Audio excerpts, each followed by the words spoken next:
दीनदयाल शोध संस्थान 2017 से सस्टेनेबल डेवलपमेंट गोल्स के ऊपर काम कर रहा है। उससे सबसे पहले research and information system for developing countries RIS Delhi के सहयोग से दिल्ली में एक बड़ी कार्यशाला का आयोजन हुआ था।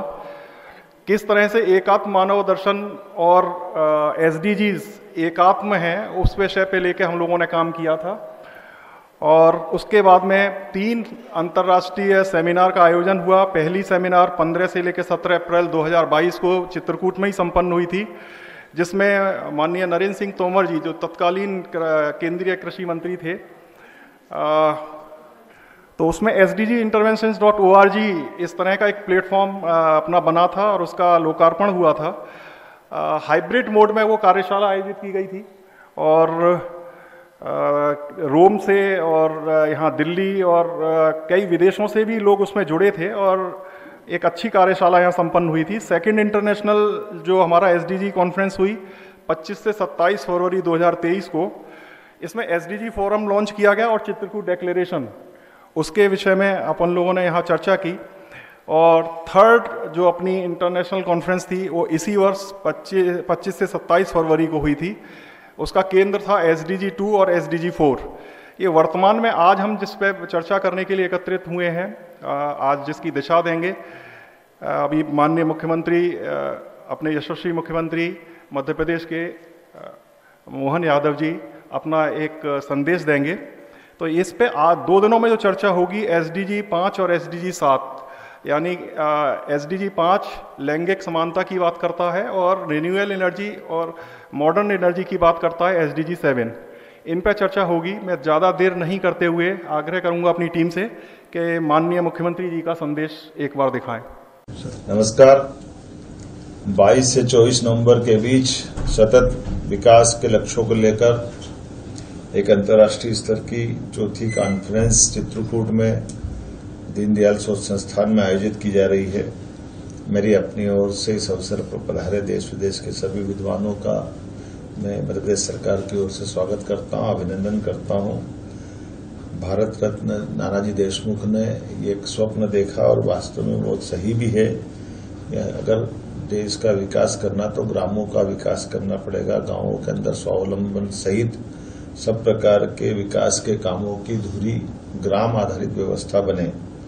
इसलिए दुनिया भर के विद्वानों के बीच विचार विमर्श करते हुए इस दिशा में लगातार काम करने का माननीय नानाजी ने जो आज से 40 साल पहले निर्णय किया, आज उसका परिणाम दिखाई दे रहा है। मैं उम्मीद करता हूं कि ये जो आपके माध्यम से होने वाली कॉन्फ्रेंस इन उच्चतम मापदंडों के आधार पर भविष्य में आप सबका मार्गदर्शन करेगी। आपके माध्यम से निकलने वाला नवनीत सबके लिए फलदायी होगा, लाभदायी होगा। मेरी अपनी ओर से पुनः इस पूरे आयोजन के लिए शुभकामना। धन्यवाद। उनको यहाँ रहना था, उनकी बहुत इच्छा थी। अभी पिछले महीने ही चित्रकूट प्रवास हुआ था, एक रात्रि प्रवास भी संस्थान में हुआ उनका, पर अन्यत्र उनकी व्यस्तताएं थी, फिर विदेश भी उनको जाना था। तो अपना उन्होंने संदेश दिया और इस आगे के 3 दिन के लिए एक दिशा भी दी। निश्चित रूप से चित्रकूट में श्रद्धेय नानाजी के नेतृत्व में दीनदयाल शोध संस्थान ने जो ग्रामीण विकास का काम किया है, और जैसा मैंने बताया आपको कि 2017 में सबसे पहले जब हम लोगों ने SDGs के ऊपर सोचा था काम करने के लिए, तो जो ध्यान में बात आई थी कि एकात्म मानव दर्शन, जो एकात्म मानव दर्शन के सिद्धांत हैं वो निश्चित रूप से सारे SDGs को कवर करते हैं। तो 17 जो SDGs हैं और उसके सापेक्ष जो इंटीग्रल ह्यूमनिज्म में जो कहा गया है, हमने एक चार्ट के माध्यम से उसको बताया। साथ में भारत सरकार के उसमें क्या इंटरवेंशंस हैं, तो वो हमने देश दुनिया के सामने रखा। वसंत भैया ने इस पूरे में सारा लीड लिया और फिर एक सोचा कि एक इस तरह का प्लेटफॉर्म हो कि जिस तरह से आर्थिक मुद्दों के ऊपर स्विट्जरलैंड के डावोस में लोग बैठते हैं, पूरी दुनिया के लोग इकट्ठे होते हैं और आर्थिक चिंतन करते हैं, तो ग्रामीण विकास पर जो विषय है उस पर चित्रकूट से बेहतर जगह कोई हो नहीं सकती। नानाजी ने यहाँ ग्रामीण विकास का एक नमूना खड़ा किया, जैसा माननीय मुख्यमंत्री जी ने भी कहा, और सब लोगों ने बहुत बार बार कहा कि दिल्ली में करते हैं, ज़्यादा लोगों का सहभागिता होगी, इंटरनेशनल लोग भी ज़्यादा आ जाएंगे।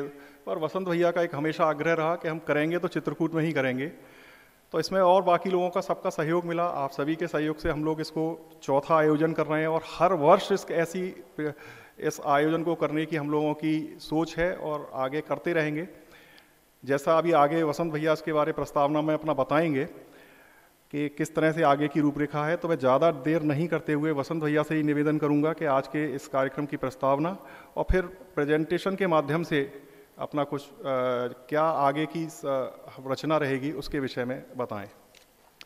दीनदयाल शोध संस्थान के बारे में थोड़ा 2 मिनट बताएंगे, क्योंकि बहुत लोग पहली बार यहाँ आ रहे हैं।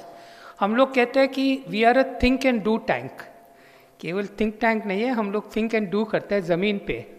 तो ये 1978 से कभी ये इंस्टीट्यूट शुरू हो गया था 1968, और 1990 at that time Nanaji was in the Jana Sangh. सो वो 10 साल के लिए केवल हम लोग रिसर्च करते थे दिल्ली में बैठ के। इन 1968 नानाजी पॉलिटिक्स छोड़ दिया था और चित्रकूट और गोंडा आए थे। वो बलरामपुर से पहली बार उसने इलेक्शन लड़ा था और वहाँ का मेंबर ऑफ पार्लियामेंट बना था। तो वो कभी एक्टिव पॉलिटिक्स छोड़ दिया, तो पहला अपना फील्ड वर्क एक छोटा गांव था गोंडा और बलरामपुर के बीच में, 14 किलोमीटर बलरामपुर से। उसका नाम दिया जय प्रभाग्राम। जय प्रकाश नारायण उसकी वाइफ प्रभा था, तो जय प्रभाग्राम का नाम से चला हुआ था। और वहाँ से हम लोग एक थिंक एंड डू टैंक बनाया। एंड नानाजी तब से जब तक उसकी ही लेफ्ट अस इन 2010, तब तक वो केवल गांव में काम किया था to develop a model that would be holistic, जो होलिस्टिक मॉडल था और सब प्रकार के काम करेंगे। ये इंस्टीट्यूट शुरू हो गया था 1968 दीनदयाल जी का देहांत के बाद। वो एक फिलॉसफी लिखा था एकव मानव दर्शन, इंटीग्रल ह्यूमनिज्म, जो वो पूरा बता नहीं पाया क्योंकि उसकी डेथ बहुत अर्ली हुआ था। तो नानाजी ये इंस्टीट्यूट को शुरू किया था वो फिलॉसफी को वैलिडेट करने के लिए ज़मीन पे। तो जो भी काम हम लोग किया 1978 आज तक एकव मानव दर्शन की दिशा से मन में रखते हुए वो काम हम लोग करते हैं। उसमें क्या होता है, वो केवल वो गांव को एक कैसा बनाना है और एक सोसाइटी एक कैसा चलना चाहिए, उस दिशा पर चलता है। तो ये जो SDGs है जो वो लॉन्च हुआ था, वो हुआ था 25 सितंबर 2016 में। और बाय कोइंसिडेंस आचार्य की बात है कि it was Deendayal ji 100th birthday. अच्छा, उसका सेंटेनरी डे था। वो हर साल जनरल असेंबली UN का 25 सितंबर को होता है और वो दीनदयाल जी का जन्मदिन है। So when the SDGs were formulated, कभी वो बना था, आप उसको पढ़ लेंगे। 17 SDG गोल्स है। SDG stands for sustainable development goal. वो 17 कभी पढ़ेगा और आप एकव मानव पढ़ेगा, आप सोचेगा कि यहाँ से ही उठाया पूरा 17 गोल। तो उसके पहले एक्चुअली क्या हुआ था, 2000 में एक मिलेनियम्स डेवलपमेंट गोल्स बना था, 8 गोल्स बना था, और वो 2015 तक समापन होना चाहिए था। परंतु कभी वो चलते हुए थे, लगा था कि वो होने वाला नहीं है। कभी वो MDGs कहते हैं उसको, कभी MDGs बना था, they were only for developing countries, अपना देश जैसा लेबल दिया है उन लोग के था, और वो अनरियलिस्टिक गोल्स थे। तो वो कोई कंसल्टेटिव प्रोसेस नहीं हुआ था, कभी वो फॉर्मुलेट हो रहा था। ऊपर से उन लोग बोला ये कर लेना, तो कुछ हुआ नहीं। कभी SDGs का फॉर्मुलेशन हुआ था, उन लोग ने पूरा सरकार, उसकी member states and civil society से कंसल्टेटिव प्रोसेस के through 17 goals and I think about 175 targets बनाया था। और वो सब बना के वो 2016 में लॉन्च हुआ था। अच्छा, एक बार वो लॉन्च हो गया था, सब ब्यूरोक्रेट्स है उसको पकड़, इकोनॉमिस्ट उसको पकड़ लिया, और जो फील्ड में काम करने वाला उसको भूल गया था। अच्छा, तो कभी हम लोग ये एक्सप्लोर करते थे कि हम कभी, क्योंकि दीनदयाल जी और नानाजी और जो संस्थान की काम है, it align so closely with SHGs। सो हम लोग देख रहा था कि ये जो कुछ नॉलेज प्लेटफॉर्म है क्या, कि जो हम लोग काम कर रहे हैं दूसरा लोगों को पता होगा, जो दुनिया में अच्छा काम होता है हम लोग को कर सकते हैं। क्योंकि हमको लगता है जो गांव में काम करते हैं हम लोग हर बार री इन्वेंट द व्हील करते हैं, क्योंकि वो ही समस्या सब जगह मिलता है परंतु उसका सल्यूशन नहीं मिलता है, तो हमको सल्यूशन ढूंढना पड़ता है। कभी ऑलरेडी सल्यूशन है परंतु क्योंकि नॉलेज शेयरिंग नहीं होता है, हम लोग हर एक सिलो में पकड़ के बैठा है, वो हम लोग री इन्वेंट द व्हील करते हैं। तो हमने सोचा कि एक प्लेटफॉर्म जरूरी है दुनिया के लिए ये SDGs को अचीव करने के लिए। तो हम लोग ने एक SDGinterventions.org बनाया, एक नॉलेज प्लेटफॉर्म है कि हम लोग का सोच है कि जो भी उसमें आता है वो दोनों कंट्रीब्यूटर होगा और वो कंज्यूमर होगा, मतलब वो हम लोग से सीखो और हम लोग आपसे सीखो, तो सब लोग उसको इस्तेमाल करना। When we started that knowledge platform, अब किसको पता नहीं था कि वो क्या है। तो 2022 फरवरी में लॉन्च किया था, अप्रैल को। फरवरी 2023 में हम लोग ने एक वर्ल्ड SDG फोरम लॉन्च किया। तो उसमें हम लोग सोचा कि जो भी हम लोग ज़मीन में काम करते हैं, वेदर सरकारी योजना और सिविल सोसाइटी, वो एक साथ में आकर एक दूसरा से सीखो और एक दूसरा से इंटरैक्ट करो। तो उस कारण से हम लोग ने ये प्लेटफॉर्म बना दिया और एक चित्रकूट डिक्लेरेशन किया था उस टाइम, क्योंकि हमको लगा था कि we are not going to achieve the SDGs by 2030। It's already now, last year was the half way mark. 2015 से 2030 तक half way mark 7.5 years was in 2023.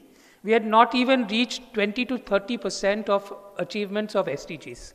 तो इसमें थोड़ा प्रॉब्लम है उसमें और होने वाला नहीं है, परंतु हम उसको गिव अप नहीं करते क्योंकि गोल्स अच्छा चीज़ है।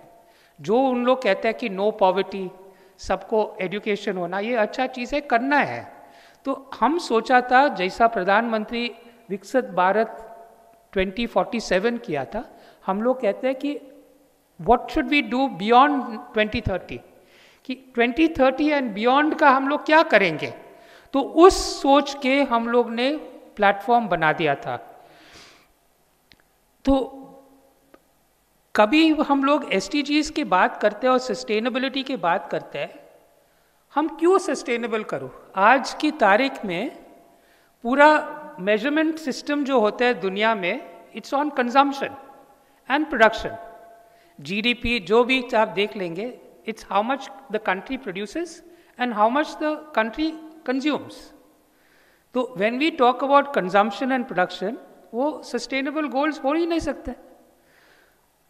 आज की तारीख में हम कुर्ता खरीदेंगे रोज, अच्छा हम कैसा एक व्यक्ति को बोलो भैया मत करो दो, रोज मत करो दो, 6 महीना में एक खरीद लो, कंज्यूम कम करो, वो करेंगे। बोले तुम बेवकूफ है, तुम क्या बात करते हैं मुझे, I have got the money, why can't I buy a new kurta every day. अच्छा, वो घर में खाना पकाते हैं, वो खाएंगे 4 रोटी, बनाएंगे 10, 4 रोटी कचरा में दे, कचरा की डब्बा में जाएंगे। Waste is also consumption. So there are 2 types of consumption. One is overbuying because we've got the money and the spending power, and one is wasteful expenditure of goods and services that we purchase. Because we waste it, we need to purchase it more often. अभी ये बदलाव लेने के लिए हम कैसा ला सकते हैं? केवल और केवल एक एलिमेंट ऑफ स्पिरिचुअलिटी हम लोग का जिंदगी में आता है, तो हम लोग सोचेगा कि नहीं ठीक है, हम कुर्ता आज नहीं खरीदेंगे, हम 6 महीना के बाद करेंगे। हम 10 रोटी नहीं बनाएंगे, मुझे 4 ही रोटी चाहिए, मुझे 4 ही रोटी बनाएंगे। तो ये जब तक ये एलिमेंट ऑफ स्पिरिचुअलिटी SDGs में आएंगे नहीं और वो बदलाव नहीं होगा, we won't get anywhere in achieving the SDGs। अच्छा, ये तो फैक्ट है, परंतु ये कैसा लाना। तो दीनदयाल शोध संस्थान आज अभी आगे से एक मॉडल इवॉल्व कर रहा है कि गांव में हम लोग मेजर करेंगे कि हम छोटे छोटे चीज़ थोड़ा मेडिटेशन, थोड़ा योगा, ये करके कुछ बदलाव आते कि नहीं आते गांव में कि कंजम्पशन पैटर्न और वेस्ट पैटर्न में? अभी 1-2 महीना के बाद में हम लोग ये एक्सपेरिमेंट शुरू करने वाला है। जो बदलाव होना गांव में बिना परिवार होते नहीं है। अच्छा, क्योंकि चेंज होते हैं परिवार में। आज की तारीख में परिवार सोचते हैं कि हम लोग का काम नहीं है बच्चों को कुछ सिखाने के लिए, सिखाने का काम स्कूल में है। अच्छा, ये नहीं होता है। School education is only 10% of education. जो बच्चों सीखते हैं गांव में, माँ से, दादा से, दादी से, उसके नेबर से, उसकी पड़ोसी से, वो सब एजुकेशन होता है। वो एजुकेशन को 90% होता है। That 90% is the responsibility of the family, not of the teacher. तो जब तक वो बदलाव हम लोग नहीं लाएंगे, वापस नहीं लाएंगे, जो परिवार सेंटर ऑफ द विलेज होता है, तब तक कुछ बदलाव नहीं होने वाला है। पहला जो गांव में चलते थे, जो दीनदयाल जी ने एकव मानव दर्शन में लिखा था कि जो गांव होता है कॉम्प्लीमेंटेरिटी, एक कॉइन टर्म किया था कि गांव एक दूसरा को मदद करते हैं। क्यों मदद करते हैं? नॉट टू डू चैरिटी, वो मदद करते हैं क्योंकि वो उसका ड्यूटी था। वो ड्यूटी करते हुए वो कर सब कुछ करते थे बगल वाले के लिए। मुझे जूता चाहिए तो मुझे वो मोची चाहिए, वो मोची नहीं ठीक नहीं होते, मुझे जूता नहीं मिलेगा। वो किस मुझे खाना नहीं मिलेगा, मुझे उसको ठीक रखना मेरा ड्यूटी होता है, क्योंकि वो मेरे लिए है। मेरे जिंदगी ठीक होने के लिए हम बाकी लोगों को ठीक रखना चाहिए। ये बेसिक फिलॉसफी ऑफ एकव मानव दर्शन है। और पहला हम लोग का गांव में ये होते थे, ये हम लोग भूल गया। ये हम लोग कैसा वापस लाना है, जो टॉपिक दिया ये family as the fulcrum for achieving SDGs, तो इसमें हम लोग आगे बढ़ना चाहिए। इसके अलावा हम लोग ये ऐसा जगह में, ऐसा कॉन्फ्रेंसेस में हम बताते रहेंगे, परंतु ज़मीन में कुछ होगा नहीं जब तक ये बदली नहीं होता है। अच्छा, प्राइम मिनिस्टर में ग्लासगो में एक 2001 में एक ग्लासगो में एक बैठक होता है बहुत सारे सरकारों के, अलग अलग देश के, और वो क्लाइमेट के ऊपर बात करते हैं और आगे कैसा दिशा बदली करने के लिए। तो 2001 में अपना माननीय प्राइम मिनिस्टर ने एक सजेशन दिया और उसने एक योजना चालू करने के लिए बोला था LIFE, लाइफस्टाइल्स फॉर एनवायरनमेंट। वो लाइफस्टाइल्स फॉर एनवायरनमेंट कभी अपना G20 हुआ था यहाँ लास्ट ईयर, देश में बहुत फैला दिया था। उसमें वो कहते हैं कि छोटी छोटी चीज़ करो। अपना जो भूमि है वो 1.5 डिग्री से गर्मी होता है, वो 1.5 डिग्री गर्मी होगा 2040 तक। वो कभी होगा तो पूरा भूमि में बहुत सारा नुकसान होने वाला है। हम हर लोग घर घर में छोटे छोटे चीज़ करेंगे, बिजली बंद करेंगे, कभी नहीं है 2 लाइट जलाने के अलावा 1 लाइट जलाएंगे, थोड़ा जल्दी सो जाएंगे तो लाइट कंजम्पशन नहीं होगा, थोड़ा कंजम्पशन कम करेंगे जैसा मैंने बताया। ये छोटे छोटे चीज़ करेंगे तो वो 1.5% जो गर्मी है हम एक एक व्यक्ति 0.5 कम कर सकते हैं। बाकी 1% सरकार का काम है, परंतु हम लोग का कंट्रीब्यूशन, हम सब कुछ सरकार के ऊपर छोड़ नहीं सकते, हमको भी कुछ करना पड़ेगा, क्योंकि हम लोग अपना बच्चों को क्या छोड़ेगा। ये सस्टेनेबल डेवलपमेंट गोल्स यही हम लोग को सोचने के लिए देता है। तो इसलिए ये 2030 होना, 2040 होना, ये विषय दिल में रखना बहुत जरूरी है। अभी ये बार हम लोग SDGs 5 और 7 पर ऊपर बात कर रहे हैं। तो SDG 5 बहुत इम्पॉर्टेंट बात है। हम मेरा ख्याल में बहुत सारे लोग जो एसडीजी क्या होता है जानते नहीं है, तो हम थोड़ा 5 मिनट लेंगे समझाने के लिए what is an SDG and what is SDG 5 and SDG 7। Next, ये एसडीजी 5 है, हम हिंदी में लिखा है achieve gender equality and empowerment for all women and girls. Amitabh Hindi please पढ़ लेना। लैंगिक समानता प्राप्त करना और सभी महिलाओं और लड़कियों, समझ में आएगा होगा सबको? आप वो बोल देना। लैंगिक समानता प्राप्त करना तथा सभी महिलाओं और लड़कियों को सशक्त बनाना, ये अपना एसडीजी 5 है। उसमें टारगेट दिया है, मतलब उसकी अंतर्गत क्या क्या होना चाहिए, उसमें 9 टारगेट दिया है। तो हर चीज का अपना सरकार और सब देशों का सरकार इसकी मेजरमेंट करते हैं और देखते हैं कि 100% से कितना परसेंट हो गया और कितना परसेंट बाकी है। तो एक एक विषय कि कितना डिस्क्रिमिनेशन होता है, कितना लड़कियां का वायलेंस होता है, कि उसको पढ़ाई में कितना कम होता है, एक एक विषय को लेकर उसकी मेजरमेंट करते हैं। और अपना लोकेश जी बैठा है यहाँ, मध्य प्रदेश के लिए लोकेश जी ये काम करते हैं, और नीति आयोग जो बैठा है यहाँ, सब मेरा जो मित्र आए नीति आयोग से, नीति आयोग ये मेजरमेंट करता है। परंतु नेक्स्ट मूल में आपको बताएंगे कि ये तो थोड़ा कोई ध्यान नहीं देता है, तो इसलिए मैं इसमें ऐसा डाला आपको ध्यान देने के लिए। जो महिला एक काम करता है और जो पुरुष वही काम करता है। जो पुरुष को 100 रुपया तनख्वाह मिलते हैं, वो महिला को 77 रुपीज़ मिलते हैं एवरेज। ये देश की बात नहीं है, ये दुनिया की बात है। पूरा दुनिया एक ही है। अच्छा, तो वही काम के लिए तो हम इसको, जो पुरुष को 100 रुपया मिलते हैं, महिला को 100 रुपया कैसा मिलना, वो उस पर दिशा पर जाना चाहिए। अभी उसको 23 पैसा कम रुपीस कम मिलते हैं 100 रुपया में, वही काम के लिए।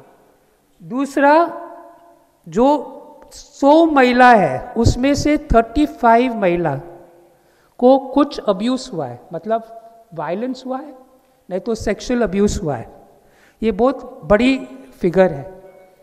इसको कैसा कम करना हम सबका सोचने की चीज़ है और सबका जिम्मेदारी है। ये अनएक्सेप्टेबल फिगर्स है। तीसरा, जो ये बहुत बड़ा विषय है, अब सब गांव से है, केवल 13% जो किसानों जमीन है वो महिला का नाम पर है। कभी 90% काम महिला ही करते हैं। अच्छा, परंतु केवल 13% उसके नाम पर है, बाकी सब पुरुष के नाम पर है। अच्छा, ये एक बड़ा विषय। और चौथा चीज, ये भी अभी थोड़ा बदली हो रहा है, परंतु इतना जल्दी बदली नहीं हो रहा है, कि पूरा दुनिया में 75 अमिताभ नहीं 75 करोड़ महिला उसकी 18 जन्मदिन के पहला शादी किया जो आज जिंदा है। अच्छा, ये बहुत बड़ा नंबर है। अच्छा, हम लोग कहते हैं कि बच्चों पढ़ाओ, बच्ची पढ़ाओ, बच्ची संभालो, परंतु ये ठीक नहीं है। ये भी इसमें ध्यान रखना बहुत जरूरी है। तो हमने मोटा जो मेन विषय मैं थोड़ा निकाला, आपको बोर नहीं करना चाह रहे ये पूरा स्टेटिस्टिक्स के साथ, परंतु ये बहुत महत्वपूर्ण है। इसमें समझ आता है कि विषय क्या है और इससे आगे हम लोग को करना क्या है। नेक्स्ट, अभी ऊर्जा के ऊपर ये है क्लीन एनर्जी। अमिताभ हिंदी में प्लीज। ये ensure clean and affordable energy to all, मतलब स्वच्छ और किफायती ऊर्जा तक सबकी पहुंच सुनिश्चित करना। इसमें 5 टारगेट है। वो 5 टारगेट से महिला विकास से हम लोग इससे ज़्यादा अच्छा किया, फिर भी जो नेक्स्ट जो करना है वहाँ तक पहुँचा नहीं है। ये पूरा दुनिया भर का स्टैटिस्टिक्स है, अपना देश की स्टैटिस्टिक्स नहीं है। अच्छा, तो दुनिया में अभी तक 6 ये फिगर्स है 2021 की, उसकी बात डेटा नहीं आया है। तो 2021 में 67.5 करोड़ लोग बिना बिजली रहते हैं घर में। अच्छा,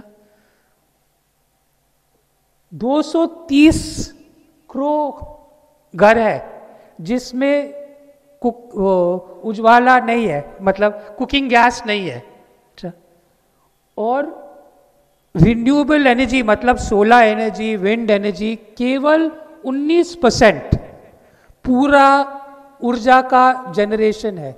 ये बहुत कम फिगर है। अच्छा, ये एक्चुअल रियलिटी है। अभी ये हम लोग को इसमें समझ में आता है कि हम लोग ऑफ ट्रैक है 2030 तक। तो वो अभी जो ग्रोथ रेट है जो इंक्रीज होते हैं 0.6% है। हम वो टारगेट को अचीव करना चाहते हैं तो कम से कम 1% के ऊपर होना चाहिए। अभी जो गैप हो रहा है वो इतना ज़्यादा होता है कि वो जो गरीब लोग हैं वो बहुत ज़्यादा 2040 तक बहुत ज़्यादा प्रॉब्लम में होगा। अपना देश इसमें बहुत आगे चल रहा है, परंतु अफ्रीका में बहुत बड़ी बड़ी मुसीबत होने वाला है। तो ये मोटा मोटा ये दोनों विषय क्या है, कल हम ये दोनों चीज़ पर चर्चा करने वाला है, परंतु ये आपको समझने के लिए मैंने ये 4 स्लाइड बनाया। नेक्स्ट, ये अभी हम लोग का देश पर आ गया।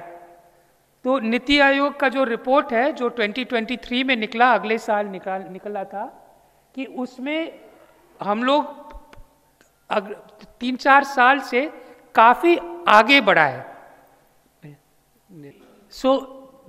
पहला जो दिशा था और जिस प्रोग्रेस होते थे उससे हम लोग बहुत आगे बढ़ा है। और अगले 2-3 साल से हम लोग का जो अचीवमेंट एसडीजीज में है अच्छा हो रहा है पहले से।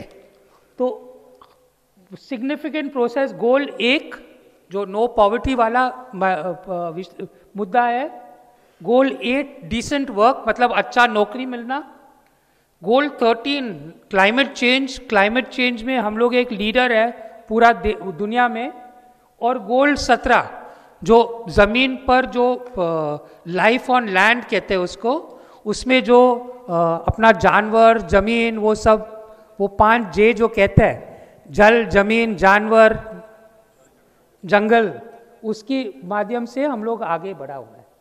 और क्लाइमेट एक्शन में हम बहुत आगे बढ़ा है। 54 से हम लोग 67 आ गया, फॉलोड बाय नो पॉवर्टी 60 से 72, ये आउट ऑफ 100 मार्क्स है। अनफॉर्चुनेटली जो SDG 5 है हम उसमें बिलो 50% है। तो इसमें जैसा मैंने आगे बोला है, इसमें ध्यान देने के लिए बहुत सारे अपेक्षा है। अच्छा, ये SDG कॉन्फ्रेंस में हम लोग, मुझे खुशी की बात है कि मध्य प्रदेश शासन ने ये अगले 3-4 साल से SDGs के ऊपर बहुत ध्यान दिया है। और हम लोग पहला पीछे था इसमें, और अभी हम लोग फॉररनर स्टेट की स्टेटस में आ गया नीति आयोग का लैंग्वेज में। तो मतलब हम लोग उसके जो टॉप 10 स्टेट्स है उसमें एक है। और SDG 5 और SDG 7 में हम लोग थोड़ा लीड कर रहे हैं। मुसीबत हम लोग का क्या है, बॉम्बे में बहुत सारा सोलर पावर प्लांट्स होता है, तो महाराष्ट्र में इन्वेस्टमेंट ज़्यादा होता है, उस कारण से वो नंबर 1 है सोलर में। और गुजरात का बहुत सारा इन्वेस्टमेंट्स आ गया विंड के लिए, इसलिए उन लोग विंड के लिए आगे है। मध्य प्रदेश को उतना इन्वेस्टमेंट्स आते थे तो हम नंबर 1 होते थे। तो उसके मध्य प्रदेश को शोकेस करने के लिए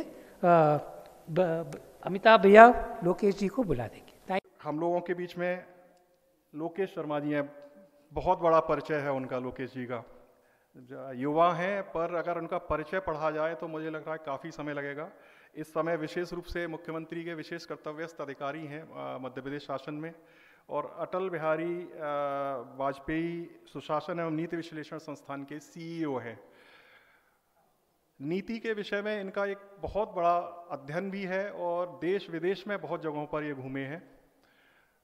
ऑर्गेनाइजेशनल स्किल्स भी अगर इनकी देखी जाए तो बहुत एक विस्तृत फलक पे इन्होंने काम किया है। तो आज उनके अनुभवों का और जो उन्होंने इतने समय में जो कुछ किया है, तो उसका सार रखने के लिए मैं आमंत्रित करूंगा डॉक्टर लोकेश शर्मा जी को। माननीय उप मुख्यमंत्री राजेंद्र शुक्ला जी, माननीय मंत्री निर्मला भूरिया जी, माननीय सांसद जी श्री गणेश सिंह जी, श्री अरविंद कुमार जी, भरत मिश्रा जी, वीके जैन जी, वसंत भैया, अभय भैया, सबसे पहले तो नाना जी की कर्म भूमि तपोभूमि पर आज इस कार्यक्रम में बुलाने के लिए धन्यवाद। और इतने सारे स्टेक होल्डर्स के बीच में आकर आज ऐसा लगता है कि जो नाना जी ने उस समय इन्विजन किया होगा, उस समय SDGs और MDGs का ज़माना नहीं था, पर जो इंडियन वे ऑफ लिविंग है वो कहीं ना कहीं बाय डिफ़ॉल्ट सस्टेनेबिलिटी का ही उसका DNA रहा। मुझे लगता है कि भारत एक ऐसा देश है, ऐसी सभ्यता है जो अपने हिस्ट्री को देख के हमारा भविष्य कैसा होना चाहिए वैसा निर्धारित कर सकता है। वसंत भैया ने काफ़ी विस्तार में बताया कि हम लोगों का जो जीवन यापन था वो सस्टेनेबिलिटी के पर्सपेक्टिव से परिपूर्ण था। एक गांव, आप ध्यान करें पुराने समय में गांव में कभी बच्चों ने मतलब एक बड़ी उम्र तक पुलिस वालों को नहीं देखा, लॉयर्स को नहीं देखा, सरकारी अधिकारियों को नहीं देखा, लेकिन वहाँ की बावजूद उसके भी पीने की पानी की व्यवस्था, सिंचाई की व्यवस्था, स्वास्थ्य के पर्सपेक्टिव से इलाज की व्यवस्था, आपसी झगड़े सुलझाने की व्यवस्था, महिलाओं का मान सम्मान, बुजुर्गों की देखभाल, सभी चीज़ों का जो भी ज़रूरत थी वो एक कम्युनिटी मिलकर पूरी करती थी। वहाँ का कचरा कहाँ जाएगा, फसल आएगी तो उसको कहाँ हम स्टोर करेंगे, खेत में उर्वरक के बिना कैसे काम चलेगा, कैसा हेल्दी भोजन हम लोगों को करना है, बच्चों को कैसा संस्कार देना है, हर एक चीज़ का, जिस चीज़ की भी हमें जीवन में आवश्यकता पड़ती है, अपने जन्म से लेकर अपने जीवन को पूर्ण करने तक हर चीज़ की व्यवस्था थी। और वो कोई सिर्फ ज्ञान नहीं था, उसमें साइंटिफिक पर्सपेक्टिव से साइंटिफिक एस्पेक्ट्स इनबिल्ट थे। उसमें लाइवलीहुड भी था, उसमें जेंडर एम्पावरमेंट भी था, उसमें जिसको हम आज की डेट में ऊर्जा के पर्सपेक्टिव से देख रहे हैं तो वो भी था। लेकिन धीरे धीरे समय ऐसा आया कि हम वेस्ट की तरफ देखने लगे।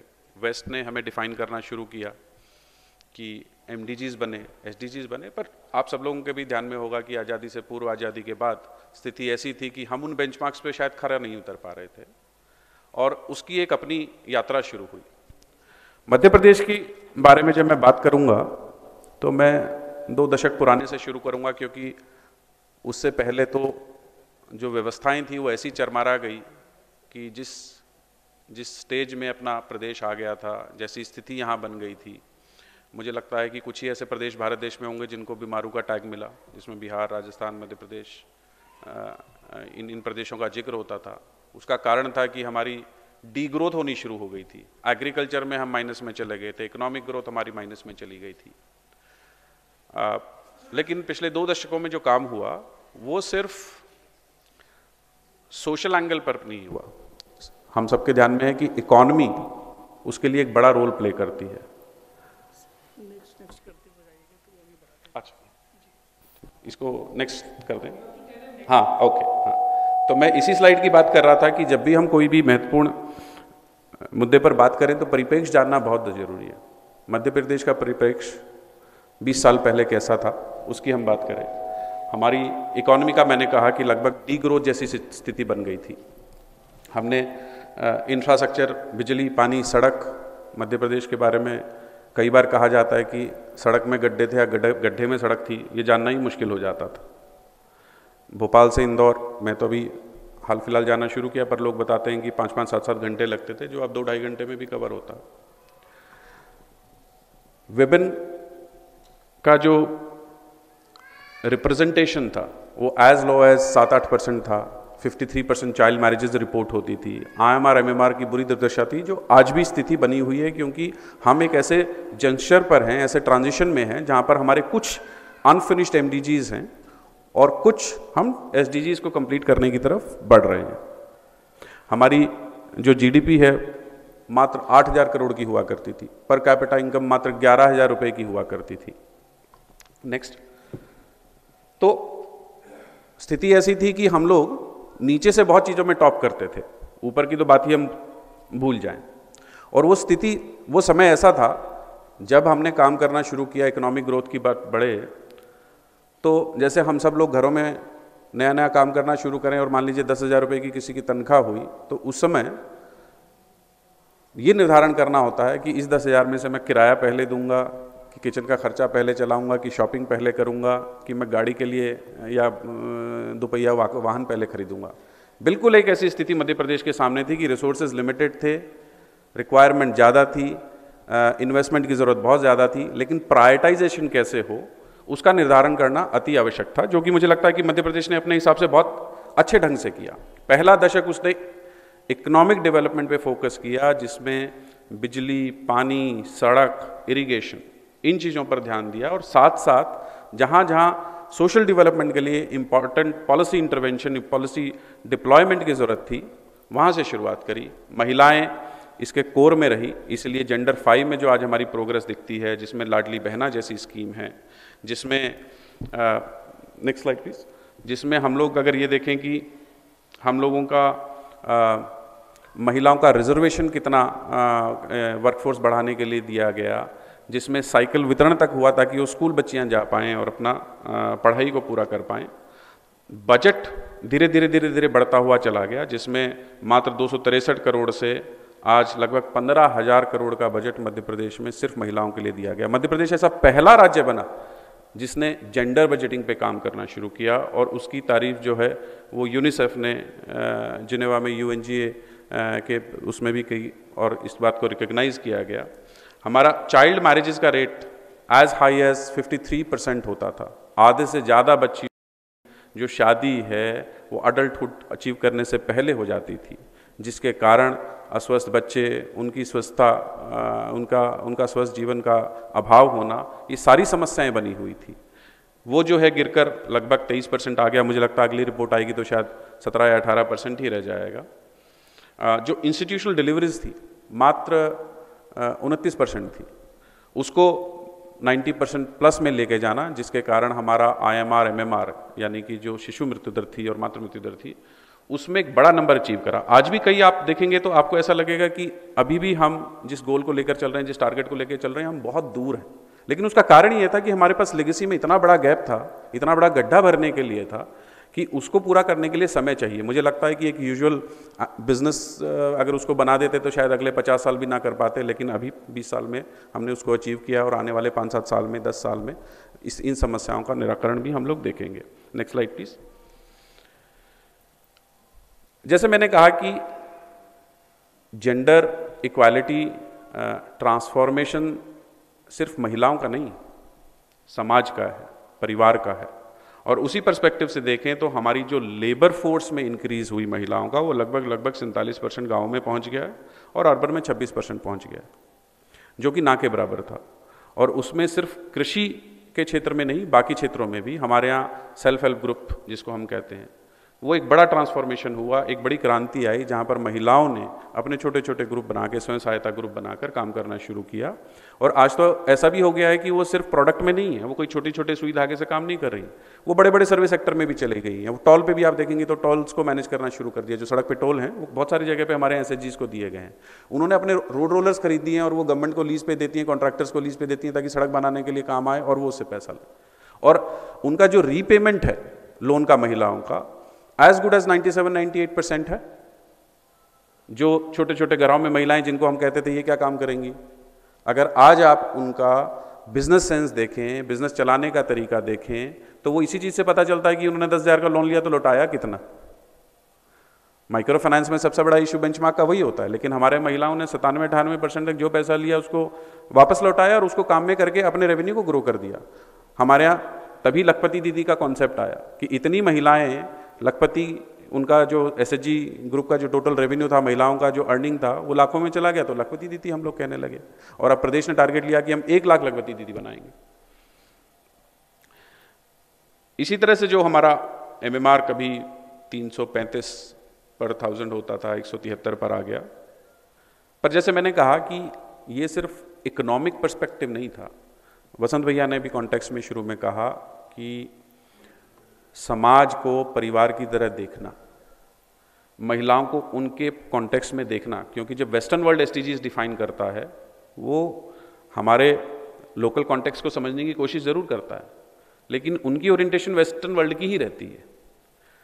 महिलाओं को हमारे यहाँ डीबीटी ट्रांसफर्स जो हैं, जो डायरेक्ट बेनिफिट ट्रांसफ़र हम करते हैं, वो सबसे ज़्यादा है। और लाडली बहना जैसी स्कीम आई, उसका कारण ये था कि सरकार ने जब सर्वे कराया और कुछ इस तरह के प्रोग्राम्स को इवैल्यूएट किया तो पता चला कि जो महिलाओं के पास पैसा है उसका यूटिलाइजेशन एक परिवार के नज़र से सबसे अच्छा होता है। उसको अगर 100 रुपये मिलते हैं तो वो अपने बच्चे के लिए कुछ खान पीन के लिए, उसकी पढ़ाई की व्यवस्था करने के लिए, बड़े बुजुर्ग के इलाज के लिए, और ज़्यादा नहीं तो उसमें से भी कुछ ना कुछ बचाने की कोशिश करती है। इसलिए जहाँ एक तरफ हम बिजनेसेस को बढ़ावा दे रहे थे, जहाँ पर एक तरफ हम इंफ्रास्ट्रक्चर को बिल्ड कर रहे थे, महिला सेंट्रिक इकोनॉमिक एक्टिविटी और उसको इकोनॉमिक सपोर्ट कैसे दिया जाए, ये स्कीम्स बहुत जगह, अभी तो हम देखेंगे तो सभी स्टेट्स में चुनाव के टाइम पे अनाउंसमेंट होती है तो कई बार लोगों को ऐसा लगता है क्या ये सिर्फ एक पॉलिटिकल मूव है। ऐसा नहीं, इसके पीछे एक सोची समझी रणनीति है, रिसर्च का डेटा है, एविडेंस बेस्ड पॉलिसी मेकिंग है, और वहीं से शुरुआत हुई कि हम लाडली बहना जैसी स्कीम लाएंगे जिसमें 1 करोड़ से ज़्यादा महिलाओं को आज हम डायरेक्ट बेनिफिट उनके अकाउंट में जाता है। और आप लोग भी कितना ध्यान दे पाए, लेकिन आप गांव देहात में देखेंगे तो वो जो पैसा उनके अकाउंट में जाता है वहाँ से धीरे धीरे वहाँ की जो लोकल इकॉनमी है उसको इम्पैक्ट करना शुरू कर दिया है। क्यों? उनके अकाउंट में जब पैसा आया तो उन्होंने खर्चा करना शुरू किया। उन्होंने बच्चों के लिए फल सब्जियाँ, दूध दही, कोई और अच्छी खाने की चीज़, उनके लिए कॉपी किताबें, सब लोकल मार्केट से खरीदना शुरू किया। तो in some sense that money is being infused again in the local economy. इसी तरह से कन्या विवाह स्कीम थी, उसको इस तरह से साइंटिफिकली डिज़ाइन किया गया कि 18 साल की बच्ची होगी तो आपको ये मदद दी जाएगी ताकि चाइल्ड मैरिजेस रुकना शुरू हो। और जो नंबर हमने 23 से 23% आते हुए देखा, उसका कारण एक यही था कि जहाँ पर माँ बाप बच्ची को बोझ समझते थे और सोचते थे कि जल्दी से जल्दी इसको विवाह करके हम फारिग हो जाएं, उसकी लाडली लक्ष्मी की योजना में पहले उसको पढ़ाई पे इंसेंटिव मिलना शुरू हुआ तो माँ बाप ने उसकी पढ़ाई करनी शुरू करी। और उनकी आर्थिक स्थिति ऐसी थी कि समाज में उसको गलत या सही नहीं माना जाता, पर वो प्रैक्टिसेस थी जो कि समाज को नुकसान देती थी। और धीरे धीरे वो पॉलिसी इंटरवेंशन से आज आप देखेंगे तो रिजल्ट आपको बेहतर मिलने शुरू होंगे। इसी तरह से आहार अनुदान योजना थी, जो गर्भवती महिलाएं हैं उनको पौष्टिक आहार मिले ताकि बच्चे का, उनका स्वास्थ्य जो है वो इम्प्रूव हो। Next slide please. मैं क्विकली इसी स्लाइड पे आ गया जहाँ पर मैंने कहा विमेन सेंट्रिक पॉलिसी इंजीनियरिंग की बात हुई। ये अपने आप में एक इनोवेशन है, एक यूनिक पहल है। और मध्य प्रदेश का एग्जाम्पल देख के आज अगर आप देखें तो कई प्रदेशों ने सिमिलर इसी तरह के पॉलिसी इंटरवेंशन, सिमिलर इसी तरह की स्कीम्स को अडॉप्ट करना आज शुरू किया है। वो उड़ीसा में भी हुआ, अब महाराष्ट्र में भी हुआ, उससे पहले हरियाणा में भी हुआ, दिल्ली में भी हो रहा है। बिहार ने लाडली लक्ष्मी और साइकिल वितरण को एक अलग तरफ से मॉडल में ले जाके इसको इम्प्लीमेंट करना शुरू किया। अब इस तरह से अगर आप अचीवमेंट्स की बात करेंगे तो मुझे लगता है कि बहुत अच्छे नंबर्स हैं हमारे पास। एक अच्छा बेंचमार्क हमने देश में दिया है, जहाँ पर हमारा फीमेल पॉपुलेशन का लगभग 4.5 करोड़ है, तो आज उसमें से बड़ी महिलाएं किसी ना किसी इकोनॉमिक एक्टिविटी में जुड़ी हुई हैं। और लगभग जैसे मैंने पहले बताया कि लगभग 1 लाख महिलाएं हैं जिनको अगर आप देखेंगे कि वो एसएचजी ग्रुप के थ्रू एक लखपति दीदी क्लब जिसको कह सकते हैं उसका पार्ट बन गई। फिर भी मैं कुछ नंबर आपके ध्यान में दोबारा से लाना चाहूँगा कि हमारी जो सोशल इक्विटी है, जिसमें चाइल्ड मैरिजेस कम हुई, 53% से 23% आ गया। जो वर्कफोर्स है उसमें हम 33% से 48% अचीव करने में कामयाब रहे हैं महिलाओं के लिए। जब हमारे IMR-MR की रेशो है वो हमने 173 तक लिया है, जो 335 तक चली गई थी। इसी तरह से अगर जब हम विमेन रिप्रेजेंटेशन की बात करते हैं तो हमारी जो लोकल बॉडीज़ में उसमें 50% का रिजर्वेशन महिलाओं को दिया गया, अब बढ़ाकर उसको 35% भी कर दिया गया है। और मध्य प्रदेश ने बड़ा रिकॉर्ड स्थापित किया जब 3.5 करोड़ से ऊपर जनधन अकाउंट्स महिलाओं के खोल दिए गए, जिसमें उसका आधार का वेरिफिकेशन, उनका जो KYCs थे वो सब ऑनलाइन, पेपरलेस। इसका मतलब ये है कि उसको कोई भी फ़ायदा देना है तो सीधा महिला के खाते में, और महिला आज इक्विप है जहाँ पर वो अपनी चॉइस से अपनी अर्जन किए हुए पैसे को जैसे चाहे वैसे खर्च करे। और जैसे मैंने आपको बताया कि परिवार के स्वरूप में महिला का जो पैसा खर्च करने का तरीका है उसमें परिवार को बड़ा फायदा होता है, उसको बड़ा फायदा होता है। तो वो एक डायरेक्ट बेनिफिट ट्रांसफर का बड़ा हमारा वो बना। 1345 स्टार्टअप महिलाओं के आज मध्य प्रदेश में चल रहे हैं। वो एक अपने आप में रिप्रेजेंटेशन है कि महिलाएं काम में, बिजनेस में जो है पुरुषों के मुकाबले बराबर खड़ी हो रही है। क्रेडिट लिंकेजेस में लगभग 5,000 करोड़ जो है सेल्फ हेल्प ग्रुप्स को दिया गया है। जो मैंने आपको बताया वो इसी तरह से डिफाइन होता है कि जब उन महिलाओं को पहला 10,000 का लोन दिया जाता है तो उसमें से कितनी वापसी होती है। जब इतना बड़ा नंबर अगर सर्कुलेट हो रहा है तो मल्टीपल एक्टिविटीज़ में आ रही है। In terms of safety security में हमारे यहाँ बहुत बड़ा बदलाव हुआ है। महिलाओं के ऊपर जिस तरह के विषय आते थे, जब क्राइम के नंबर्स आते थे, तो एक बड़ा नंबर था जो फेयरली रिडक्शन होके उसका नंबर बहुत इफेक्टिवली दिख रहा है। तो ये पर्सपेक्टिव था जेंडर इक्वालिटी का। पर मैं फिर से अपनी बात लाके दोहराना चाहूँगा, पुराने समय में महिलाओं को कोई इस तरह से कंपेयर नहीं किया जाता था कि आप खेत में कितनी मेहनत कर सकती हैं, कि आप पुरुषों के बराबर दमखम लगा सकती हैं।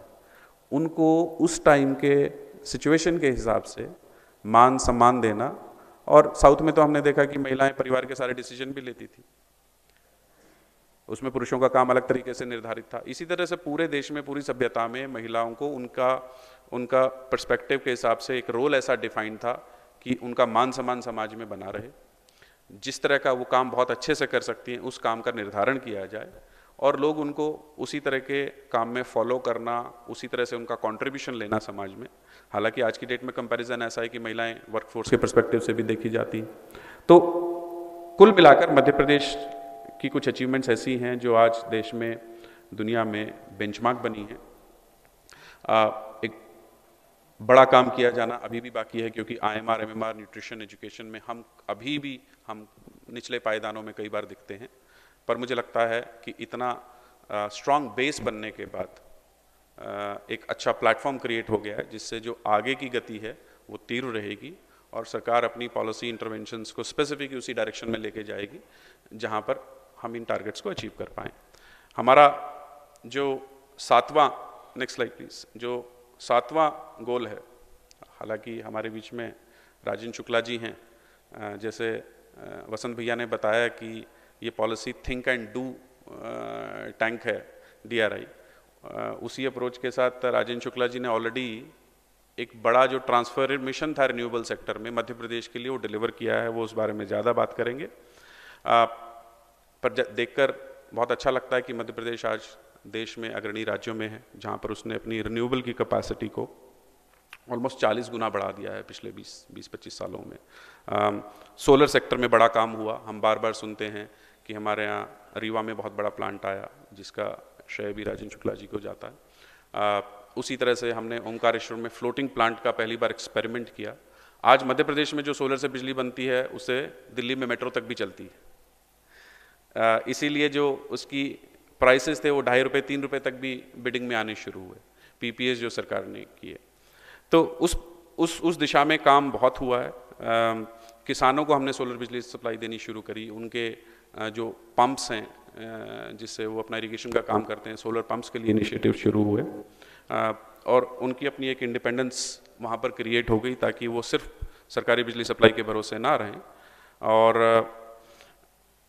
अब मध्य प्रदेश इस ट्रांजिशन को सोलर, विंड, हाइड्रो से हाइड्रोजन की तरफ लेके जा रहा है। बहुत जल्दी अपनी हाइड्रोजन पॉलिसी मध्य प्रदेश लेकर आएगा और उसमें उन्होंने कुछ ग्लोबल एक्सपर्ट से जो है वो बात करनी शुरू करी है। ब्रॉड नंबर्स हैं, अच्छा अचीवमेंट है। मुझे लगता है कि SDG 7 पे बहुत कुछ है दिखाने के लिए, लेकिन चेंजेस जो हैं वो समाज में, सोसाइटी में जब सोशल एस्पेक्ट आता है वहाँ बदलाव की ज़्यादा समस्या रहती है। पर उस पर भी मध्य प्रदेश ने कुल मिला के अच्छा काम किया। आप सब लोगों की शुभकामनाओं के साथ बहुत सारे लोगों का हार्डवर्क, एफर्ट गया है। मुझे लगता है कि जब हम कमियां देखते हैं ये भी देखा जाना चाहिए कि हमने अचीव क्या कर दिया। उसमें मध्य प्रदेश अपने आप में एक यूनिक एग्जाम्पल निकल के आता है। बस ये बात सच है कि हमें आगे भी बहुत काम करना है, पर मुझे लगता है कि सरकार ने 20 सालों में क्या अचीव किया, कौन सी अच्छी चीज़ें हुई, कहाँ कहाँ पर अभी हमें और फर्दर एफर्ट डालना है, उसका एक छोटा सा मैंने आपको बैकग्राउंड कॉन्टेक्स्ट देने की कोशिश करी। इसी के साथ मैं अपनी बात को खत्म करता हूँ। धन्यवाद। आज के इस क्रम को बढ़ाते हुए मैं आग्रह करूंगा अपने सम्माननीय सांसद जी से कि वो आके 2 शब्द अपने रखें हम लोगों के बीच में। लगातार आपका सहयोग रहा और 2004 से सतना संसदीय सीट का 5वीं बार प्रतिनिधित्व कर रहे हैं। ऐसे अपने सांसद जी का मैं आग्रह करूंगा।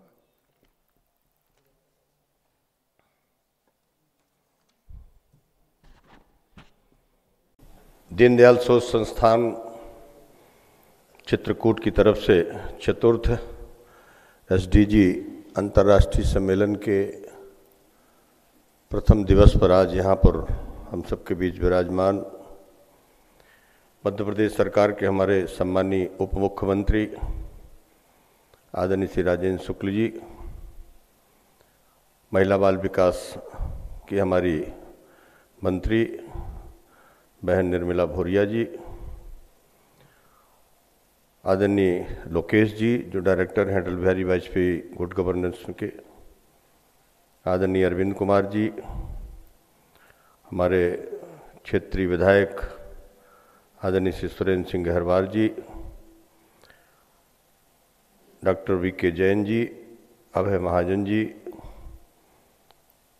आदरणीय बसंत पंडित जी, अशोक जाटव जी, हमारे जिला पंचायत के अध्यक्ष श्री पंकज अग्रवाल जी, प्रबल श्रीवास्तव जी, कृष्णा पांडे जी, श्यामदीन शर्मा जी, ओम प्रकाश जी,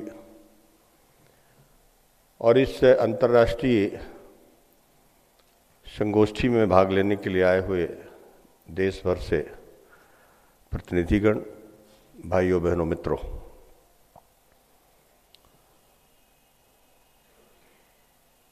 पिछले 4 वर्षों से लगातार दीनदयाल शोध संस्थान की तरफ से एसडीजी के बारे में अंतर्राष्ट्रीय सम्मेलन आयोजित करने का काम लगातार हो रहा है।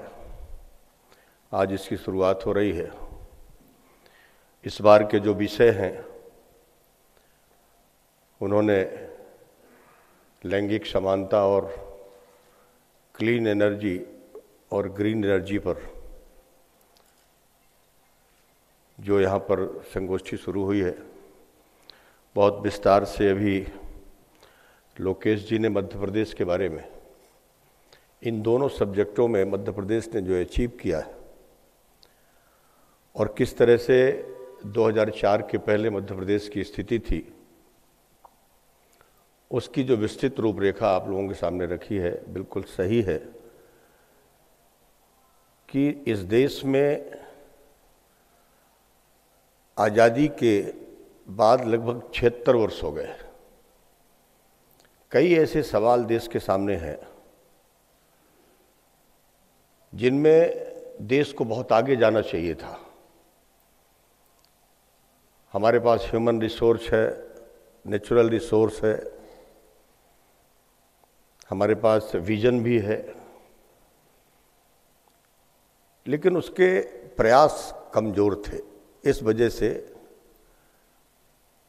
हम मुकाम तक नहीं पहुंचे। और अब तो आम आदमी भी कहने लगा है कि हम कब लोगों के बराबरी में पहुंचेंगे। एक तरफ वो है, दूसरी तरफ हम दुनिया के मुकाबले में बहुत मामलों में दुनिया के मुकाबले में खड़े हो चुके हैं।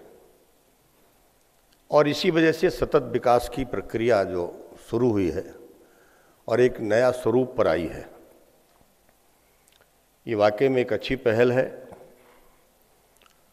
नाना जी के विचारों के अनुसार जब नाना जी 90 के दशक में यहाँ आए थे, तब उन्होंने ग्रामीण विकास का एक नया मॉडल खड़ा किया था। न सिर्फ ग्रामीण विकास बल्कि गांव में रहने वाले लोगों का जीवन स्तर कैसे बेहतर बने, उनकी क्या क्या आवश्यकताएं हैं, कैसे उनको हम उन्हीं से पूरा करें, और एकदम सरकार से दूर रहकर उन्हीं से रिसोर्स खड़ा किया उन्होंने। उन्हीं का उपयोग हुआ और उनका जीवन स्तर बदलने लगा। और ठीक इसी तरह का प्रयास हमारे देश में 2014 के बाद, जब देश के प्रधानमंत्री नरेंद्र मोदी जी बने,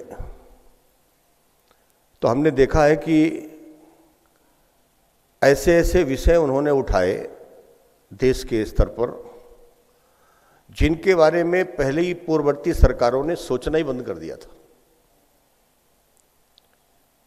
और ऐसे विषय लेकर के उन्होंने जिस तरह से देश को नई दिशा दिया, आज वही वजह है कि विभिन्न क्षेत्रों में जो प्रगति हम देख रहे हैं, विभिन्न क्षेत्रों में हम जो आत्मनिर्भर बन रहे हैं, कारण वही है। हमारे देश के अंदर आज जो विषय है, उन्हीं विषयों पर अगर हम बात करें तो हमारा देश उस तरह का था कि जब हम अपने परिवार में नारियों के साथ, महिलाओं के साथ दोयम दर्जे का व्यवहार करते थे। और वो समय था कि जब बेटियां, उनकी भ्रूण हत्याएं हो जाती थी,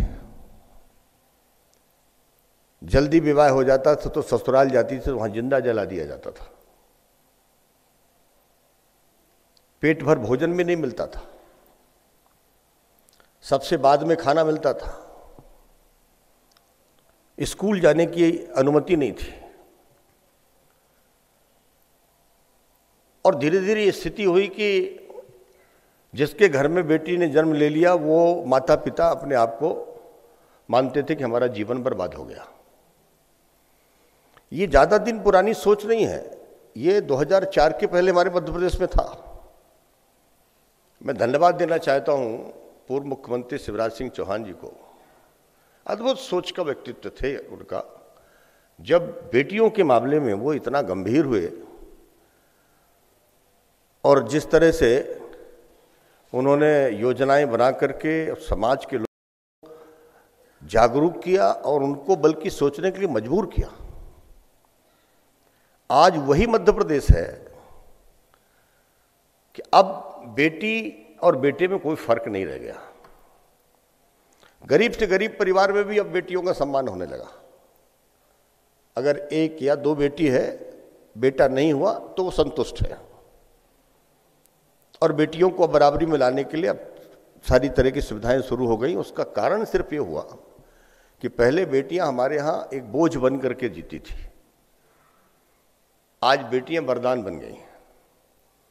ये जो सोच बदला समाज का, ये अद्भुत है। और आज परिणाम ये हुआ कि हमारी, चाहे वो लक्ष्मी लाडली योजना हो, चाहे कन्या विवाह योजना हो, चाहे बेटियों के पूजन का प्रश्न हो। और इसमें इतना नहीं, सिर्फ इसमें एक चीज और जो सबसे महत्वपूर्ण हुई, जो जाति बिरादरी देश को कहीं ना कहीं जकड़ रही है, तो मैंने देखा कि सरकारी कार्यक्रमों में भी 5-11 बेटियों को बिठा के उनके पांव धोना, उनको चंदन टीका लगाना, उनको चूनर ओढ़ाना, कुछ उपहार देना और फिर अंत में पांव छूना। ये नहीं देखा गया कि वो किस जाति की बेटी है, किस वर्ग की बेटी है, किस घर की बेटी है। उसका संदेश ये गया कि इनमें कोई भी अंतर नहीं है, सब एक है। ये शुरुआत हुआ मध्य प्रदेश में। और फिर इसके पहले तो अटल जी जब प्राइम मिनिस्टर थे तब उन्होंने बेटी बचाओ बेटी पढ़ाओ एक अभियान शुरू किया था। उसका भी असर हमारे मध्य प्रदेश में हुआ। और वर्तमान में जिस तरह से हमारे प्रधानमंत्री नरेंद्र मोदी जी ने महिला सशक्तिकरण के लिए जो काम शुरू किया वो अद्भुत है, अकल्पनीय है। अभी यहां पर स्व सहायता समूहों की चर्चा हुई है। मैं खुद बता रहा हूं, मैं अपने सतना जिले में ये स्व सहायता समूहों के माध्यम से आज 50,000 से ज्यादा हमारी वो गांव की दीदियां लखपति हो गई। 50,000 मैंने खुद समीक्षा किया है। और वो अब इतना ही नहीं है, जो बेचारी पढ़ी लिखी नहीं थी वो बैंक की सखी बन गई और वो 3-3, 4-4 करोड़ रुपए बैंक से फाइनेंस करवा रही हैं। कई बैंकर मुझसे आए कि मिले, मेरे से बोले, मैं अभी बीच में एक अभियान चलाया था, सभी ब्लॉकों में मैंने उनका सम्मेलन बुलाया था, तो उस बीच में हो सकता है वो दीदी बैंक नहीं गई होगी, तो एक मैनेजर का मेरे पास फोन आया, बोला सर हमारी बैंक सखी नहीं आई तो आज तो हमारा बैंक में कोई काम ही नहीं हुआ। आप कल्पना नहीं कर सकते कि इस तरह से जो अचीवमेंट हुआ, आज गांव-गांव में उनके बैंक में खाते खुले हैं, आज उनके पास सीधे पैसे पहुंच रहे हैं। और ठीक कह रहे थे अभी लोकेश जी की, गांव की जो इकोनॉमी है वो बदल रही है। कभी हमारे ही देश में बैंक ऐसे थे कि अब बैंक तो डूबने वाला है, अधिकांश बैंक के सारे खाते एनपीए हो गए। लेकिन देखते देखते कोविड जैसी महामारी आने के बावजूद भी जिस तरह से बैंकों ने अपनी वित्तीय स्थिति में मजबूती लाने का काम किया, जो हमारी इकोनॉमी है वो इकोनॉमी पहले जिस तरह से चलती थी, जिनसे बैंक से रिश्ते नहीं था, आज गरीब आदमी भी बैंक से रिश्ता बना चुका है। इसीलिए इकोनॉमी हमारी मजबूत हुई और हम दुनिया में सबसे पीछे थे, 11वें 12वें नंबर पे थे, आज 5वें नंबर पर पहुंच गए। आज हमारी विलेज इकोनॉमी जो मजबूत हो रही है उसका कारण यही है।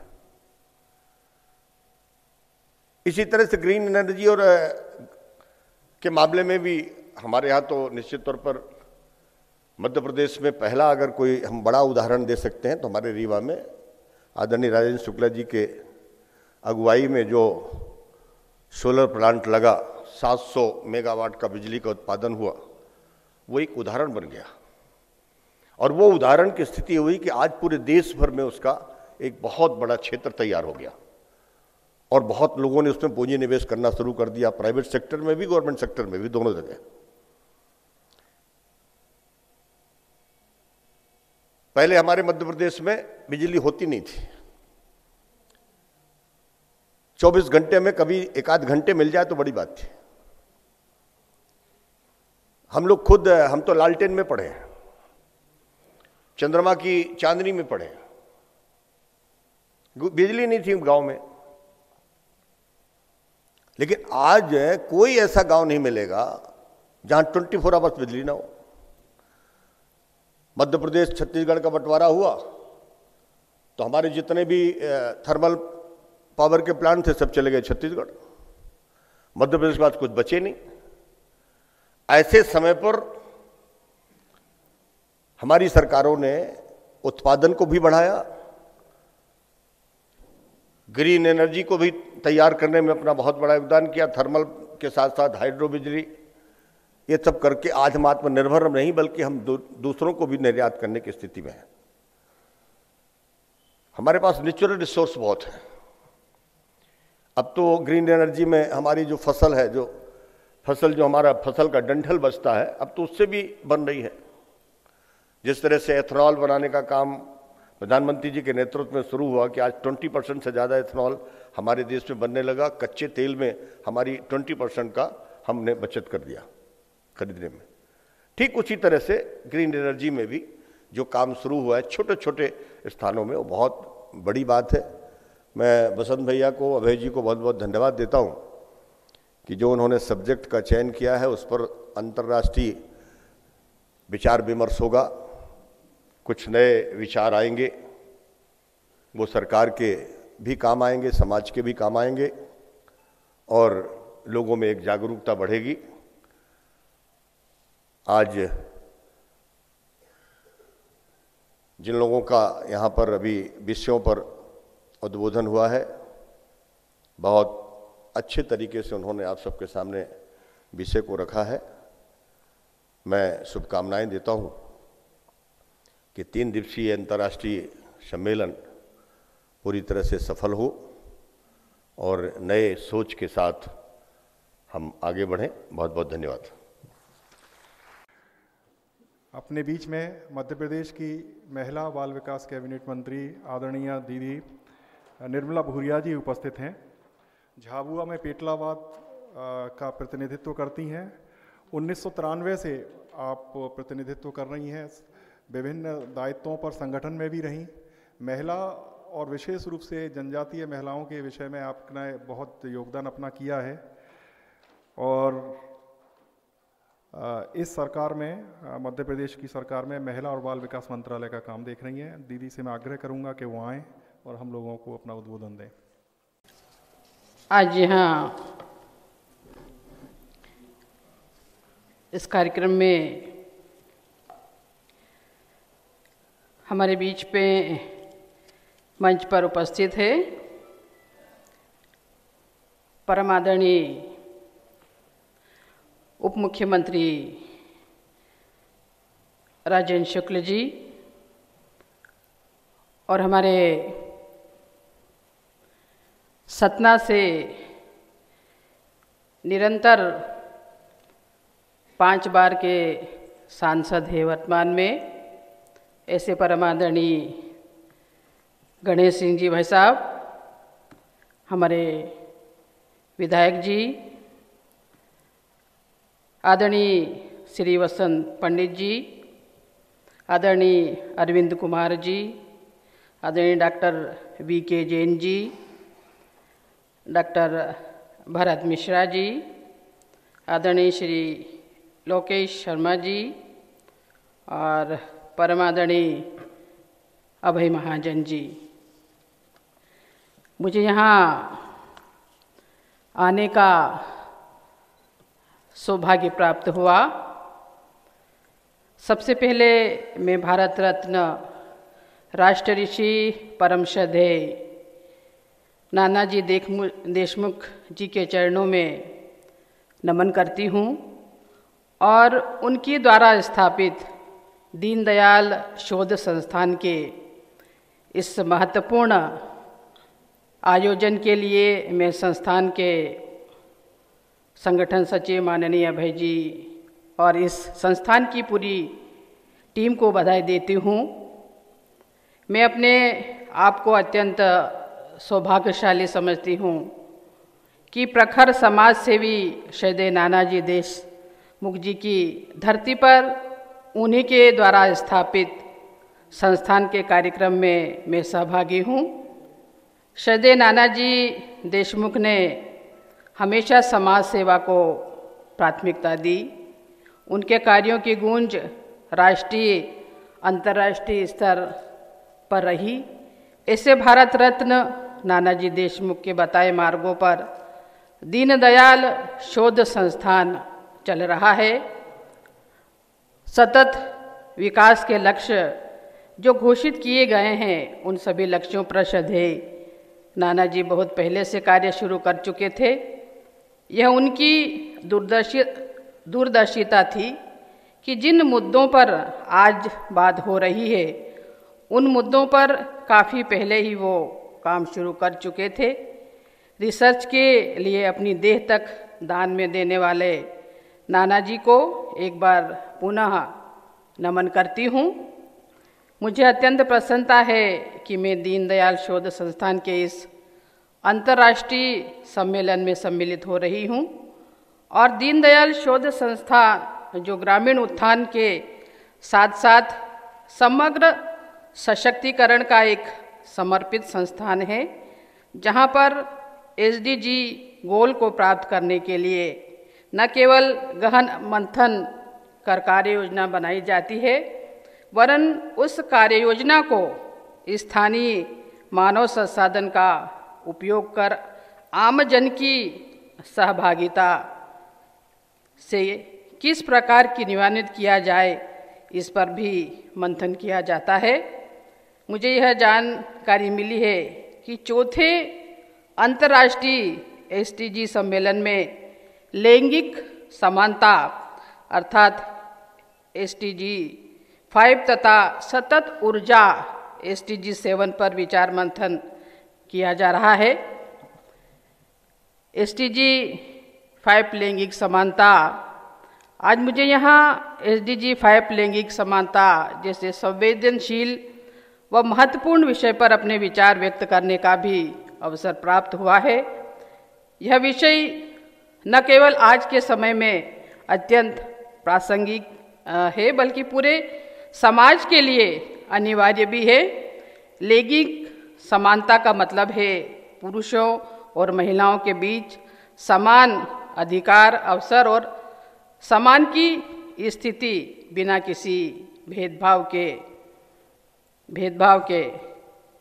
हमारे समाज में लंबे समय से महिलाओं को पुरुषों से कमतर समझा जाता था, लेकिन आज परिस्थितियां भिन्न हैं।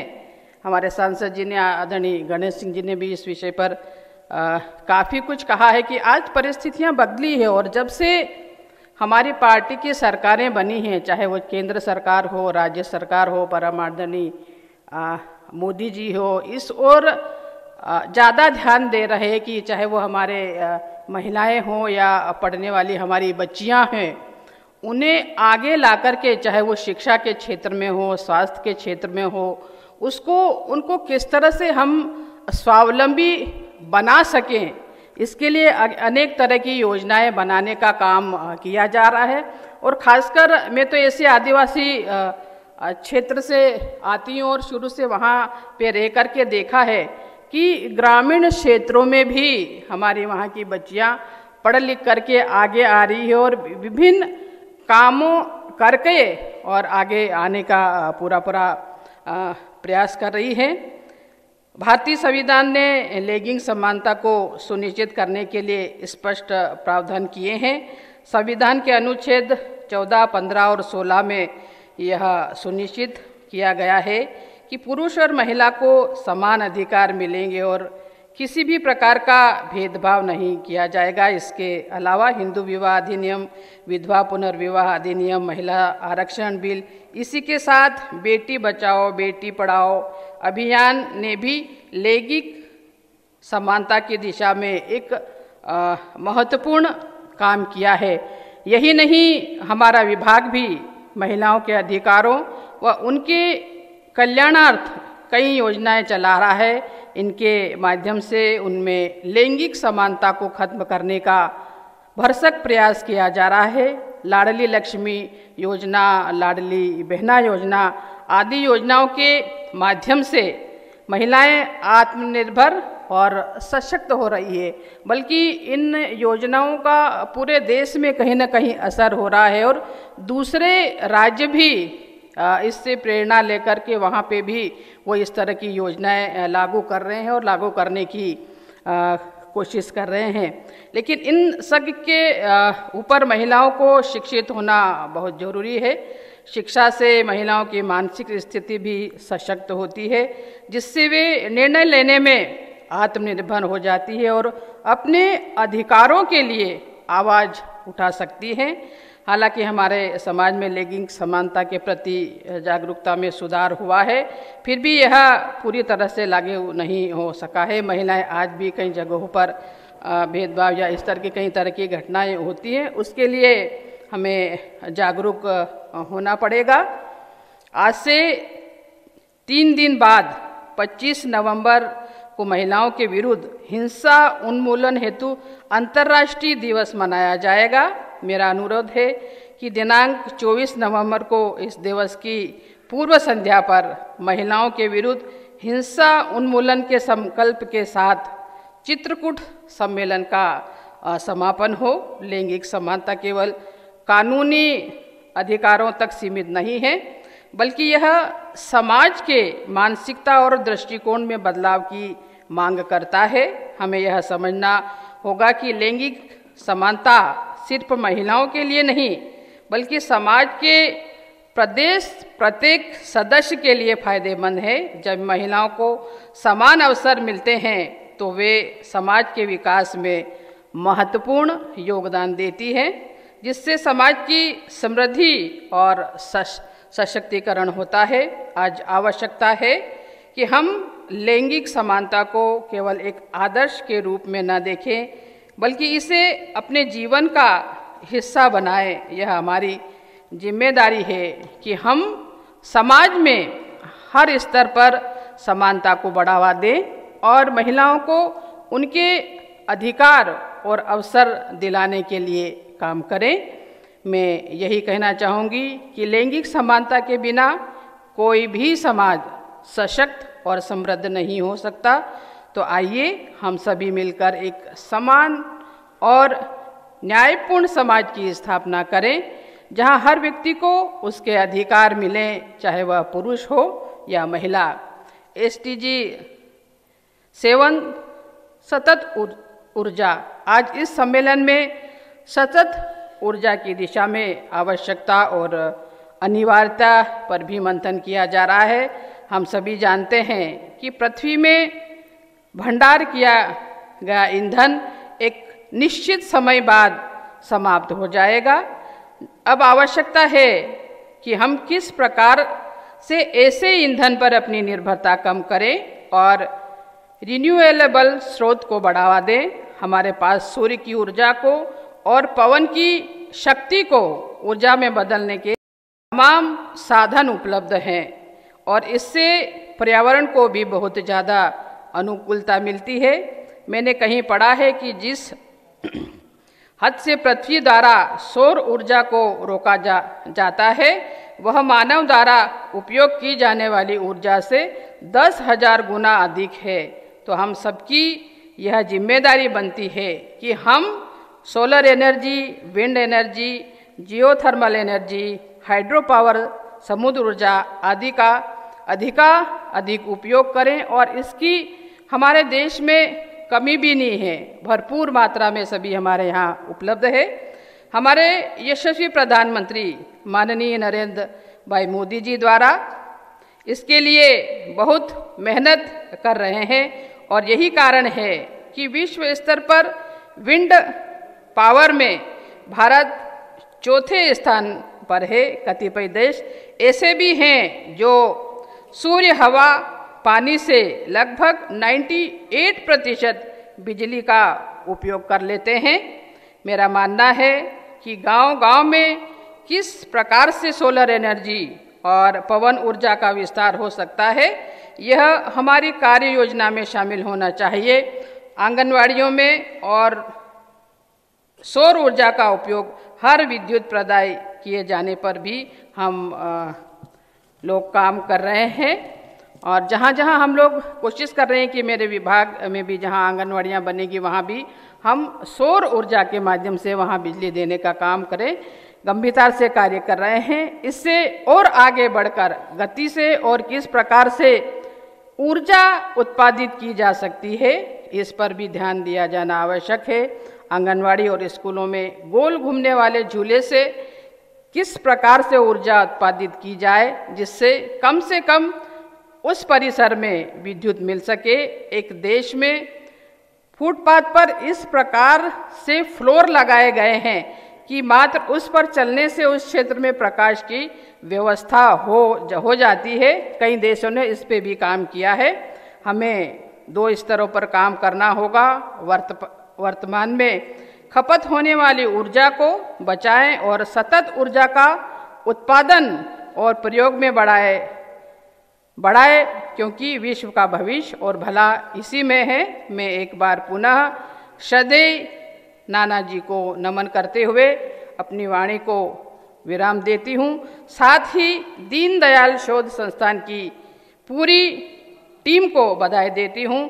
निश्चित तौर पर चित्रकूट SDG का दावोस बनकर रहेगा और सतत विकास के विश्व के मानचित्र पर चित्रकूट का नाम अपना अलग स्थान होगा, इसी मुझे आशा है। और यहाँ सभी उपस्थित देश के कोने से आए हुए सभी प्रतिनिधि, विदेश से भी आए प्रतिनिधि को भी मेरी शुभकामनाएं हैं कि यहाँ पर देख के सतत चर्चा करके कुछ न कुछ यहाँ से निकल करके जाएगा और क्षेत्र में अपने काम करेंगे। इन्हीं शब्दों के साथ जय हिंद, धन्यवाद। जी, वास्तव में बहुत अच्छी बात कही माननीय मंत्री जी ने कि भारत एक ऐसी जो स्थिति में है, यानी कि प्रकृति का और ईश्वर का ऐसा आशीर्वाद है भारत के ऊपर कि जो रिन्यूएबल एनर्जी के सोर्सेज हैं, अगर हम उसको टैप कर लें अच्छे से, तो निश्चित रूप से हमें जो फॉसिल फ्यूल है उसकी कोई आवश्यकता नहीं रह जाएगी। बहुत तेज़ी से देश अपने यशस्वी प्रधानमंत्री जी के नेतृत्व में इस पर काम कर रहा है। महिला बाल विकास राज्य मंत्री श्रीमती सावित्री ठाकुर जी का जो संदेश के कुछ पॉइंट्स हैं वो मैं आपके समक्ष पढ़ देता हूँ।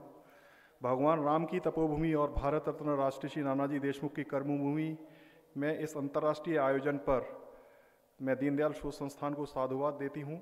ग्रामीण विकास से संबंधित विषयों पर विमर्श हेतु इससे उपयुक्त स्थान हो नहीं सकता। दीनदयाल शोध संस्थान की इस पहल का स्वागत करती हूँ और चौथे अंतर्राष्ट्रीय SDG सम्मेलन के लिए लैंगिक समानता और महिला सशक्तिकरण को थीम के रूप में चुनने के लिए उन्हें बधाई देती हूँ। बेशक जो SDG 5 है वो मात्र महिला सशक्तिकरण के लिए ही नहीं बल्कि बाकी SDG को ही प्राप्त करने के लिए महिला सशक्तिकरण परम आवश्यक है।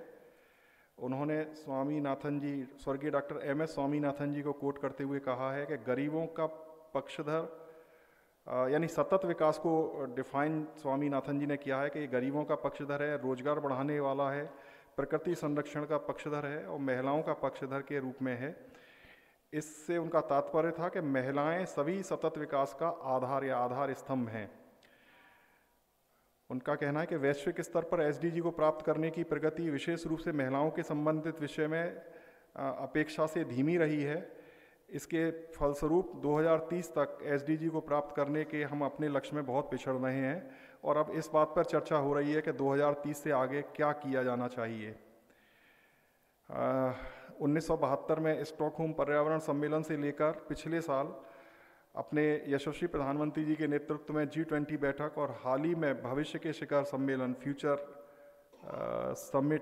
समिट फॉर फ्यूचर, उसमें वीमेन लेड डेवलपमेंट को सेंटर स्टेज पर लाया गया है और इस पर पूरे विश्व की सहमति बनी है। हमारी भारतीय सभ्यता में न केवल शक्ति के रूप में महिलाओं को देवत्व प्रदान किया है बल्कि इसने महिलाओं की बुद्धि, चातुर्य और ऊर्जा का उपयोग ऋषि के रूप में, शासकों के रूप में, कारीगरों के रूप में और सबसे बढ़कर माताओं, बेटियों और बहनों के रूप में किया है। न केवल हमारी परंपरा बल्कि भारत के आधुनिक चिंतन में भी महिला सशक्तिकरण की महत्वपूर्ण भूमिका है। हम दक्षिण एशिया के पहले लोकतांत्रिक देश हैं जिसने न केवल स्थानीय निकायों में बल्कि संसद में भी महिलाओं के लिए आरक्षण का प्रावधान किया है। जब यह ऐतिहासिक कानून लागू हो जाएगा तो हमारे पास न केवल निर्वाचित महिला सांसदों का सबसे बड़ा समूह होगा बल्कि संसद के चुनाव की प्रक्रिया में सहभाग करने वाली महिलाओं का एक बहुत बड़ा समूह होगा। मेरा मंत्रालय महिलाओं के आर्थिक सशक्तिकरण में सुधार को सुनिश्चित करने, महिलाओं के लिए निर्धारित सार्वजनिक स्थानों को सुरक्षित करने और लैंगिक अधिकारों को लागू करने में महत्वपूर्ण भूमिका निभा रहा है। मेरे मंत्रालय अन्य मंत्रालय सहयोगियों, अधिकारियों और कर्मचारियों के साथ मिलकर एक महिला उन्मुख विकसित भारत की दिशा में काम कर रहा है। लैंगिक समानता और महिला सशक्तिकरण वास्तव में सदैव सतत प्रगति कर रहे हैं और हम विश्लेषण से लेकर कार्यान्वयन तक की यात्रा का हिस्सा बनने के लिए आप सभी का स्वागत करते हैं। जैसा कि किसी वाइज मैन ने कहा है कि philosophers have only interpreted the world, the point is however is to change it। अर्थात दार्शनिकों ने केवल दुनिया की व्याख्या की है लेकिन मुद्दा है कि इसको बदला कैसे जाए।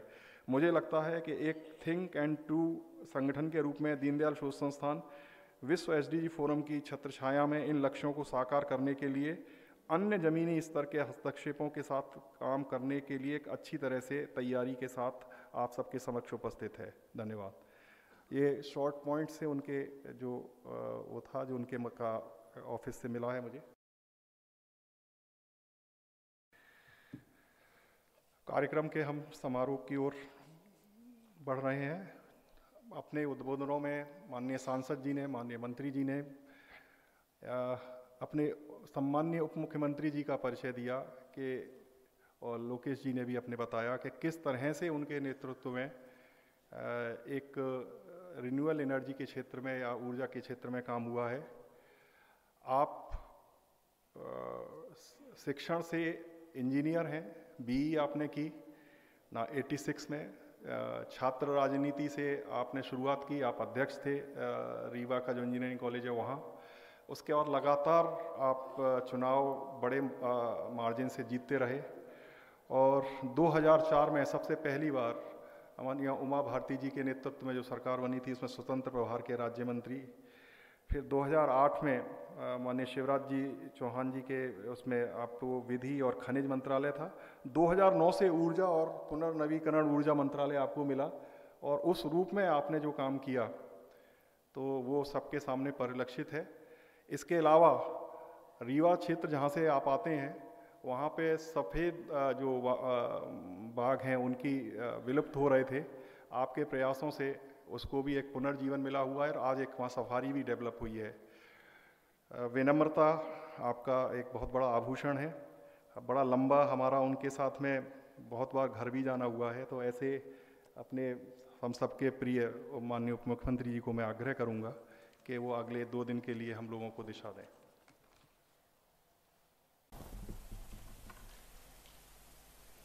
तीन दिवसीय बहुत ही महत्वपूर्ण विषय को लेकर आयोजित दीनदयाल शोध संस्थान के द्वारा कॉन्फ्रेंस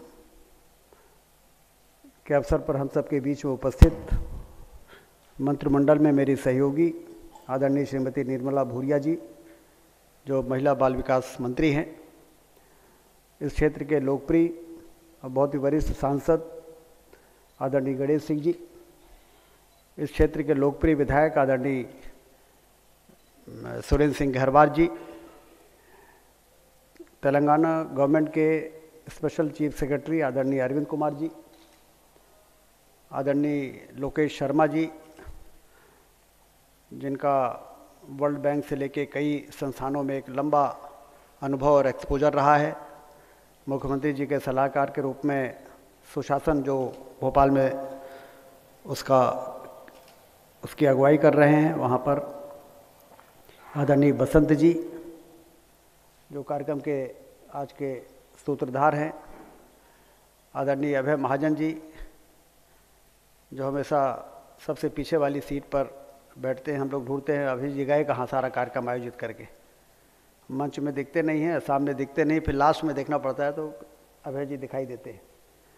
अमिताभ जी कार्यक्रम का संचालन कर रहे हैं। सभी उपस्थित बी एडवाइज़र यहाँ पर उपस्थित हैं, ब्यूरो ऑफ एनर्जी एफिशिएंसी के, और सभी देवी और सज्जनों, देश बड़ी तेज़ी के साथ आगे बढ़ रहा है, ये हम सबके लिए बड़े संतोष की बात है। मोदी जी के नेतृत्व में हमारी इकोनॉमी 11वें नंबर से 5वें नंबर पर पहुंच चुकी है। आने वाले जब उनका कार्यकाल समाप्त होगा 5 वर्ष का, तो 3रे नंबर पर पहुंचेगी। अभी जर्मनी, जापान, अमेरिका और चाइना हमसे आगे हैं, फिर जब जर्मनी जापान पीछे हो जाएंगे, चाइना अमेरिका बचेगा, और जब आज़ादी के 100 वर्ष पूरे होंगे तो अमेरिका चाइना भी पीछे हो जाएगा, और भारत आर्थिक महाशक्ति बन के दुनिया का नेतृत्व करेगा, विश्व गुरु के स्थान को प्राप्त करेगा। इसलिए जो विषय लिया गया है वो बहुत ही प्रासंगिक है कि ग्रोथ होना एक बात है और उसकी सस्टेनेबिलिटी बने रहना वो दूसरी बात है, ज़्यादा महत्वपूर्ण बात है। हम ऊंचाई पर पहुंच गए, ऊंचाई पर पहुंचना आसान है लेकिन ऊंचाई पर बने रहना कठिन है। तो ये जो पूरा विषय का जो सार है कि यदि हम अपनी संस्कृति, अपनी सभ्यता, जो लोकेश जी ने बताया कि पहले हमारे देश के गांवों में किस तरीके से एक इकोसिस्टम ऐसा रहता था कि सब एक दूसरे का ख्याल रखते थे और हम प्रकृति से भी जुड़े रहते थे, अपने संस्कारों से भी जुड़े रहते थे और चीज़ें बहुत अच्छे तरीके से चलती थी। उसमें अब जो कमी आ गई है, जो गिरावट आ गई है, उसको कैसे रेस्टोर किया जाए जिससे कि ये विकास जो हो रहा है वो वरदान बन जाए और आने वाली पीढ़ी को बेहतर तरीके से हम उसको सौंप के जाएं।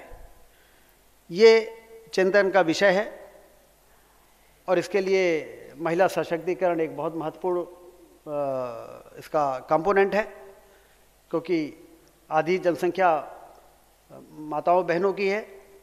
यदि उनकी अनदेखी हो जाएगी तो इम्बैलेंस हो जाएगा, असंतुलन होगा और फिर असंतुलन के साथ हम कभी भी अपने डेवलपमेंट को सस्टेनेबल नहीं रख सकते। लंबे समय तक चिरजीवी बनाना फिर हमारे लिए संभव नहीं है।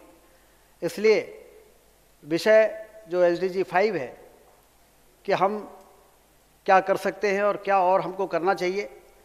वास्तव में जैसा अभी आदरणीय गणेश सिंह जी ने कहा है, मध्य प्रदेश ने एक रोड मैप दिखाया है पूरे देश को, चाहे वो लाडली लक्ष्मी हो, चाहे वो लाडली बहना हो। क्योंकि सिर्फ कहने से तो नहीं चलेगा कि महिला सशक्तिकरण होना चाहिए। महिला सशक्तिकरण के कोई ऐसी योजनाएं बननी चाहिए, ऐसे कार्यक्रम होने चाहिए कि उनकी इज्जत अपने आप बढ़ने लगे।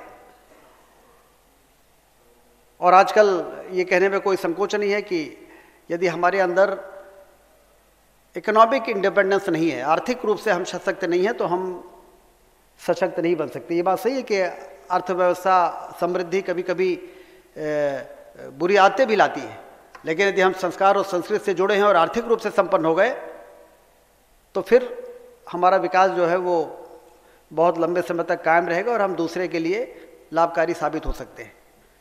और इसलिए मध्य प्रदेश की जो हमारी सरकार रही है, आदरणीय शिवराज सिंह चौहान जी के नेतृत्व में जो काम हुए हैं, उससे आज आप देखिए जो लाडली बहना है वो उनके अंदर एक अलग तरह का कॉन्फिडेंस दिखने लगा है।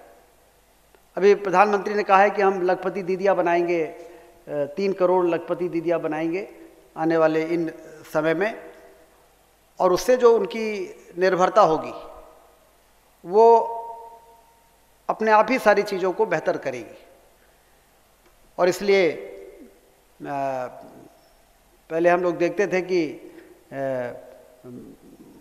यदि बच्चा किसी चीज़ की जिद कर रहा है और वो महिला जो सवेरे से शाम तक काम करती, सवेरे जितना काम महिलाएं करती हैं, सवेरे उठने से लेके घर की सफाई से लेके बच्चे को तैयार करना, उसका नाश्ता बनाना, फिर पति का नाश्ता बनाना और फिर उसको जल्द ऑफिस भेजना या मजदूरी करने के लिए भेजना, और फिर शाम को फिर पूरे समय यदि कहीं तालाब है, पोखर है, कुआं है तो पानी ढोना। मैं तो गांव से जुड़ा हुआ व्यक्ति रहा हूं, तो जब मैं जाता था छुट्टियों में, गर्मी की छुट्टियों में गांव में, तो मैं देखता था कि हमारे तालाब और कुओं से महिलाएं एक घड़े के ऊपर दूसरा घड़ा फिर तीसरा घड़ा रख के और दोनों हाथ में बाल्टी लेके पानी ही ढोते हुए हमेशा दिखती थी। या तो घर में खाना बना रही है, ये झाड़ू लगा रही है, पानी ढो रही है। इससे बड़ी प्रताड़ना और क्या हो सकती है। लेकिन यदि ये समस्या थी तो उसका समाधान मोदी जी ने जो दिया है, जल जीवन मिशन लाकर, कोई सोच नहीं सकता था ना कि इस देश की जनता ने मांग किया था कभी। माताओं बहनों की तो आवाज ही नहीं थी कि हमको शहर की महिलाओं की तरह फिल्टर वाला पानी हमारे गांव के घर घर में मिले। लेकिन जल जीवन मिशन बनाया, हालांकि इतना पैसा वाला योजना थी कि लोग हाथ ही नहीं रखते, लेकिन जहां पर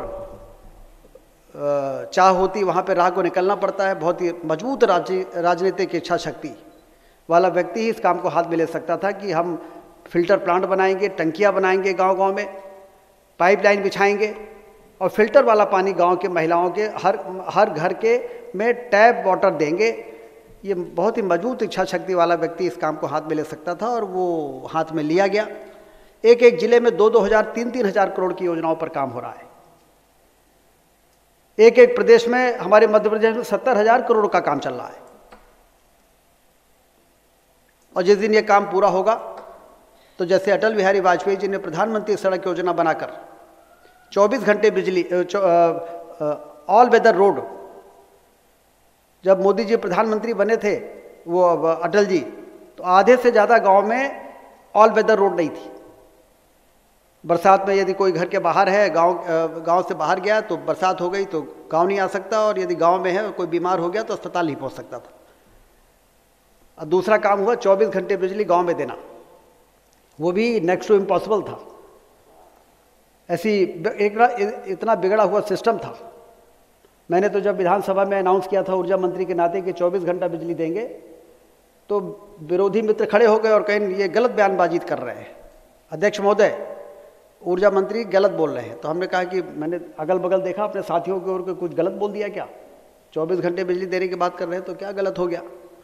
बाद में मुझे समझ में आया कि वो कह रहे थे काम असंभव है। तो मैंने कहा कि अध्यक्ष महोदय देखिए कितना भरोसा है इनको अपने काम पर। लंबे समय तक सत्ता में रहने के बाद इन्होंने बिजली के सिस्टम को इतना बिगाड़ दिया है कि हम सुधारने की बात कर रहे हैं तो कहते हैं कभी नहीं सुधार सकते, मैंने इतना बिगाड़ा हुआ। अपने बिगाड़े हुए काम पर इतना भरोसा कि ये सुधर ही नहीं सकता है। लेकिन फिर से पॉलिटिकल विल, सरकार की नियति, सरकार की इच्छा शक्ति के दम पर 24 घंटे बिजली पहले मोदी जी ने गुजरात में दिया, उसके बाद मध्य प्रदेश में हुआ, फिर सारे देश में बिजली के कितने पावर प्लांट बनाए गए। और जब बिजली के पावर प्लांट बने तो बिजली ऐसा हो गया कि अब तो देश में बिजली सरप्लस हो गई है। हमारे मध्य प्रदेश में बिजली सरप्लस है। 24 घंटा बिजली देने के बाद भी दूसरे राज्यों को बिजली देने की स्थिति अब हमारे प्रदेश में है, और देश भी बिजली के मामले में आत्मनिर्भर हो गया है। लेकिन 2014 के पहले नहीं था। 2012 के पहले मध्य प्रदेश में रिन्यूएबल एनर्जी 500 मेगावाट थी, जो आज 7,000 मेगावाट से ज़्यादा है, और आने वाले वर्षों में हम इसको 20,000 मेगावाट तक ले जाना चाहते हैं। क्योंकि पेरिस में जब 2015 में कॉन्फ्रेंस हुई सारी दुनिया के लोगों ने, तो क्लाइमेट चेंज को लेके गंभीर चिंतन हुआ कि यदि इसी प्रकार से चलता रहेगा, इसी प्रकार से धरती का तापमान यदि बढ़ता रहेगा, तो फिर समुद्र का तल बढ़ेगा और फिर तबाही होगी, फिर परेशानियां होगी, मानव जाति के लिए समस्याएं खड़ी होंगी। तो इसलिए अब ये तय किया गया कि अब हमें फॉसिल फ्यूल पर आधारित बिजली कम करनी है, कोयले से बिजली कम बनानी है, और सोलार और विंड से बिजली ज़्यादा बनानी है। ये रिजोल्यूशन पास हो गया, मोदी जी ने गोल तय कर दिए। 2016 में ये हुआ, और उन्होंने उसके बाद तुरंत गोल तय कर दिया कि हमें 50% पूरी बिजली की खपत का, पहले 30% फिर 50% हमको रिन्यूएबल एनर्जी से तैयार करना है, जिससे कि वो रेशियो जो है वो, और सारे राज्यों को रिन्यूएबल परचेज ऑब्लिगेशन दे दिया, आरपीओ जारी किया कि रिन्यूएबल परचेज ऑब्लिगेशन रहेगा यदि इतने % बिजली आपको रिन्यूएबल से खरीदनी है। लेकिन समस्या ये हुई कि कोयले से बिजली मिलती थी 4 रुपये, 4.5 रुपये में, और सोलर की बिजली और विंड एनर्जी 8 रुपये, और सोलर एनर्जी तो जब मोदी जी ने मुख्यमंत्री रहते हुए पहली बार पीपीए किया, पावर परचेज एग्रीमेंट किया, तो 14 रुपये की बिजली उन्होंने पावर परचेज का एग्रीमेंट किया। उनकी निंदा भी हुई, अखबारों ने लिखा भी, विरोधियों ने कहा कि ये तो 14 रुपये की बिजली खरीद रहे हैं, एक्सचेकर का नुकसान हो रहा है। लेकिन मोदी जी इतने दूरदर्शी थे और इतना उनका स्ट्रांग विल पावर था और ऑनेस्टी इतनी थी कि उनको किस बात की कोई चिंता नहीं थी कि यदि कोई उनके ऊपर इस प्रकार का आरोप लगा सकता है कि किसी से ओब्लाइज होके वो ज़्यादा महंगी बिजली खरीद रहे हैं, तो लगाने वाले भले लगाएं, उससे उनको कोई फ़र्क पड़ता नहीं था, क्योंकि उनकी नीयत बहुत साफ थी। और उन्होंने उस समय कहा था कि भाई किसी न किसी को तो बिजली के गले में पहले घंटी बांधनी ही पड़ेगी। जब तक हम बिजली का उत्पादन नहीं बढ़ाएंगे, वॉल्यूम नहीं बढ़ेगा, तब तक इसके प्राइसेस घटेंगे नहीं, और इसलिए रिस्क लेना पड़ेगा। हम 14 रुपये में खरीदेंगे, फिर उसके बाद बिजली हुई 10 रुपये में, फिर हुई 8 रुपये में। आज रीवा सोलर प्लांट की चर्चा इसलिए है कि एक तो रीवा में जब सोलर प्लांट लगाया गया, तो उस समय वो जब शुरुआत हुई तो दुनिया का सबसे बड़ा सोलर प्लांट था वो अमेरिका के कैलिफोर्निया का सोलर प्लांट था 550 मेगावाट का, और जब हमने काम शुरू किया था तो वो उससे भी बड़ा 750 मेगावाट का था। हालांकि अब तो एशिया में भी सोलर प्लांट इससे बड़े हो गए हैं, इसलिए अब हम लोग ये नहीं कहते कि सबसे बड़ा सोलर प्लांट है। One of the biggest solar plant हम लोगों ने अब कहना शुरू कर दिया, उसको संशोधित कर दिया है कि one of the biggest solar plant, और साथ में सिंगल साइट, सिंगल लोकेशन में यदि हम देखें तो ऑफ कोर्स ये जो है वो एक सबसे बड़ा प्लांट है। और सबसे बड़ी बात ये हुई कि इसका मॉडल ऐसा तैयार किया गया था, इसका इवैक्यूएशन सिस्टम से लेके, और इसका वर्ल्ड बैंक से 1% लोन पर फाइनेंस, 1% पर लोन लिया गया, इंटरनेशनल फाइनेंस कॉरपोरेशन IFC से भी इसको लाइन अप किया गया, और प्लग एंड प्ले ऐसा रहा कि बिडर्स जब बुलाए गए तो 48 घंटे इसकी बिडिंग चली, 2 दिन लगातार इसकी बिडिंग चली और कंपटीशन हुआ, और अल्टीमेटली जाके तो ये जो 14 रुपये 10 रुपये जो सबसे बड़ी समस्या थी, सारी दुनिया के सामने समस्या थी कि भाई सोलर पे जाना तो चाहिए, लेकिन हमारा एक्सचेकर भी तो अलाउ करना चाहिए। आखिर हमारे देश की जनता और दुनिया की जनता कितनी महंगी बिजली अफोर्ड कर पाएगी। तो एक तरफ कुआं था, एक तरफ खाई था। एक तरफ यदि हम सोलर नहीं खरीदते तो क्लाइमेट चेंज और एनवायरनमेंट और पोल्यूशन की परेशानी, और यदि खरीदते हैं तो 14 रुपये 10 रुपये में हमारा एक्सचेकर खजाना खाली हो जाएगा। तो इसलिए जब इसकी बिडिंग हुई और इसका एक ऐसा मॉडल जिसको प्रधानमंत्री जी ने the project has received world bank groups president award, इस रीवा सोलर को वर्ल्ड बैंक का प्रेसिडेंट अवार्ड मिला for innovation and excellence and was included in the prime ministers a book of innovation new beginnings. ये Rewa solar plant को ये award प्रधानमंत्री जी के book में, बुक ऑफ इनोवेशन और वर्ल्ड बैंक के प्रेसिडेंट अवार्ड इसलिए मिला क्योंकि जब इसका 48 घंटे के बाद बिड खुली तो 2 रुपये 97 पैसे पे क्लोज हुई। 2 रुपये 97 पे, मतलब कोयले वाली बिजली 4.5-5 रुपये, उससे भी आधी दर पे। तो दुनिया को लगा कि जैसे हम जीत गए। और अमेरिका के न्यूयॉर्क टाइम्स ने और वॉशिंगटन पोस्ट के में हेडलाइन में ये छपा कि Rewa solar has received the lowest ever solar tariff. तो जब रीवा छपा वहाँ पे तो जो बिंद क्षेत्र के लोग अमेरिका में थे उन्होंने देखा अमेरिकन न्यूयॉर्क टाइम्स, तो कहीं रीवा कैसे छपा है। तो उन्होंने कहा कि तो उस समय सिर्फ रीवा नहीं जीता था, मध्य प्रदेश देश नहीं जीता था, सारी दुनिया को लगा कि there is a scope to increase the solar generation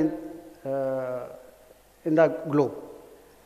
और उसके बाद सिलसिला शुरू हो गया। उसके बाद हमने नीमच और आगर और शाजापुर में भी 1500 मेगावाट के अलग अलग 1500 मेगावाट एक नहीं था इसलिए सबसे बड़ा उसको नहीं कह सकते थे, लेकिन 3 लोकेशन में वो सोलर प्लांट जो लगाए उसका जब प्राइस आया तो 2 रुपये 34 पैसे और कम आ गया। तो मोदी जी की वो बात सही हो गई कि पहली घंटी किसी को बांधनी पड़ेगी। एक बार यदि सोलर के प्राइस गिर गए तो जनरेशन शुरू हो जाएगा सोलर पैनल्स के। सारी दुनिया तो पैनी नज़र रखती है कि कौन सी चीज़ बिकने वाली है। जो बिकने वाली है तो प्रोडक्शन बढ़ता है, तो प्रोडक्शन जब बढ़ता है तो प्राइजेस घटती है, और जब डिमांड ज़्यादा है और प्रोडक्शन कम है तो प्राइस ज़्यादा होती है, और जब डिमांड से ज़्यादा प्रोडक्शन होने लगता है तो प्राइस घटती है। तो अब जो सोलर के जितने भी बिड आ रहे हैं वो 2 रुपये 14 पैसे, 2 रुपये 35 पैसे, 2 रुपये 50 पैसे। तो इसमें रीवा के सोलर का बहुत बड़ा योगदान है, और इसलिए ये एक ऐतिहासिक उपलब्धि हमारे विंध्य क्षेत्र की मध्य प्रदेश की रही है। और अब इसमें कोई दो राय नहीं, ये रिन्यूएबल एनर्जी का प्रोडक्शन क्यों बढ़ाना जरूरी है, क्योंकि कार्बन डाइऑक्साइड जो पावर प्लांट थर्मल के होते हैं उनमें इमिशन होता है। उस इमिशन को घटाने के लिए अब कोई कल्पना कर सकता है, मध्य प्रदेश ने इस दिशा में भी बड़ा उठाया कि जो मोदी जी ने कैनाल में सोलर पैनल लगाए थे, सोलर प्लांट, और उन्होंने कहा था कि पानी का इवेपोरेशन भी कम होगा, और वो ज़मीन, क्योंकि ज़मीन इसमें बहुत लगती है, 1 मेगावाट में 2 हेक्टेयर ज़मीन लगती है। हमने रीवा में जो 750 मेगावाट लगाया उसमें 1500 हेक्टेयर ज़मीन लगी। 1500 हेक्टेयर मतलब लगभग 37,500 वो 3,750 एकड़ ज़मीन। और तो उस समय हमने कहा था कि बंजर ज़मीन यदि देश में कहीं उपलब्ध है तो हमारे रीवा के गुड़ की पहाड़ी में उपलब्ध है। बाद में ये लगा कि इतनी ज़मीन 200 ये लगेगा और 20% इसका PLF है। लोगों ने थोड़ा सा कहा कि ये ज़मीन यहाँ पर इंडस्ट्री लगा दें तो इतने 1000 करोड़ का इन्वेस्टमेंट आएगा। तो हमने मुख्यमंत्री जी से कहा था उस समय कि साहब यहाँ पर ये पहाड़ का प्लेटू है, यहाँ पान का टप्पर भी नहीं आने वाला। भगवान ने इस ज़मीन को बनाया है सोलर प्लांट के लिए। अब हमारे ऊपर है कि हम उसको लगाते हैं कि नहीं लगाते हैं। अभी तक तो नहीं लगा, लेकिन आज जो देश में दुनिया में माहौल है इसका फ़ायदा उठा के इसमें हम सोलर प्लांट लगा सकते हैं। और उसने वास्तव में इसकी इतनी पब्लिसिटी वैल्यू थी इसकी कि पूरे देश में रीवा के सोलर प्लांट की चर्चा हुई है, और सबसे चीपेस्ट पावर भी हमको मिलने का मार्ग प्रशस्त हुआ है। अब इस दिशा में हमको आगे बढ़ना है। ओंकारेश्वर में जैसे मैं बता रहा था कि कैनाल में सोलर पैनल लगा के बिजली का जनरेशन किया, वो भी मोदी जी ने एक रास्ता दिखाया कि ऐसा भी हम कर सकते हैं। तो मध्य प्रदेश ने उसको इंदिरा सागर के डैम के रिजर्वायर में 600 मेगावाट का प्लान बना दिया। 600 मेगावाट के फ्लोटिंग सोलर, जिसमें NHDC वगैरह काम कर रहे हैं, जो भारत सरकार के PSUs हैं, उसमें से 280 मेगावाट का जनरेशन शुरू हो गया है। और उस पर्टिकुलर एक प्लांट में जो फ्लोटिंग हुआ है, उसमें आप कल्पना कर सकते हैं कि जो वहाँ पर अभी जनरेशन हुआ है उससे 1,73,893 टन ऑफ CO2 इमिशन जो है वो ऑफसेट हुआ है। 1,73,893 टन ऑफ CO2। पर्पस तो हमारा यही है कि कार्बन डाइऑक्साइड का इमिशन को हमको कम करना है, और कार्बन डाइऑक्साइड का इमिशन उस सीमा तक कम करना है कि 2030 तक में हम 50% अपने टोटल कंजम्पशन का रिन्यूएबल एनर्जी से मीट कर लें।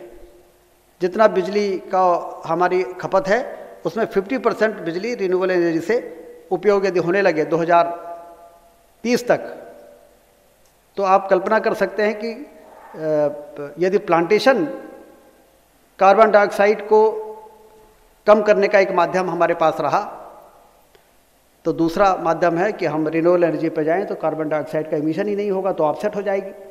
या तो हम कार्बन डाइऑक्साइड पैदा करें या वृक्षारोपण लगा के उसको अवशोषित भी करें, लेकिन हम कितना प्लांट लगाएंगे इतनी, तो फिर हम रिन्यूएबल एनर्जी की ओर जाके, और तो अकेले 250 मेगावाट में 1,73,000 टन ऑफ CO2 के इमिशन को ऑफसेट किया गया। मतलब आप ये समझिए कि यदि 10 एक कोई पेड़ 10 kg से लेकर 30 kg तक साल भर में CO2 को एब्जॉर्ब करता है, तो यदि 10 माने तो 1,73,000 पेड़ टन्स के हिसाब से 1,73,00,000 पेड़ लगाने के बराबर 250 मेगावाट का फ्लोटिंग पावर प्लांट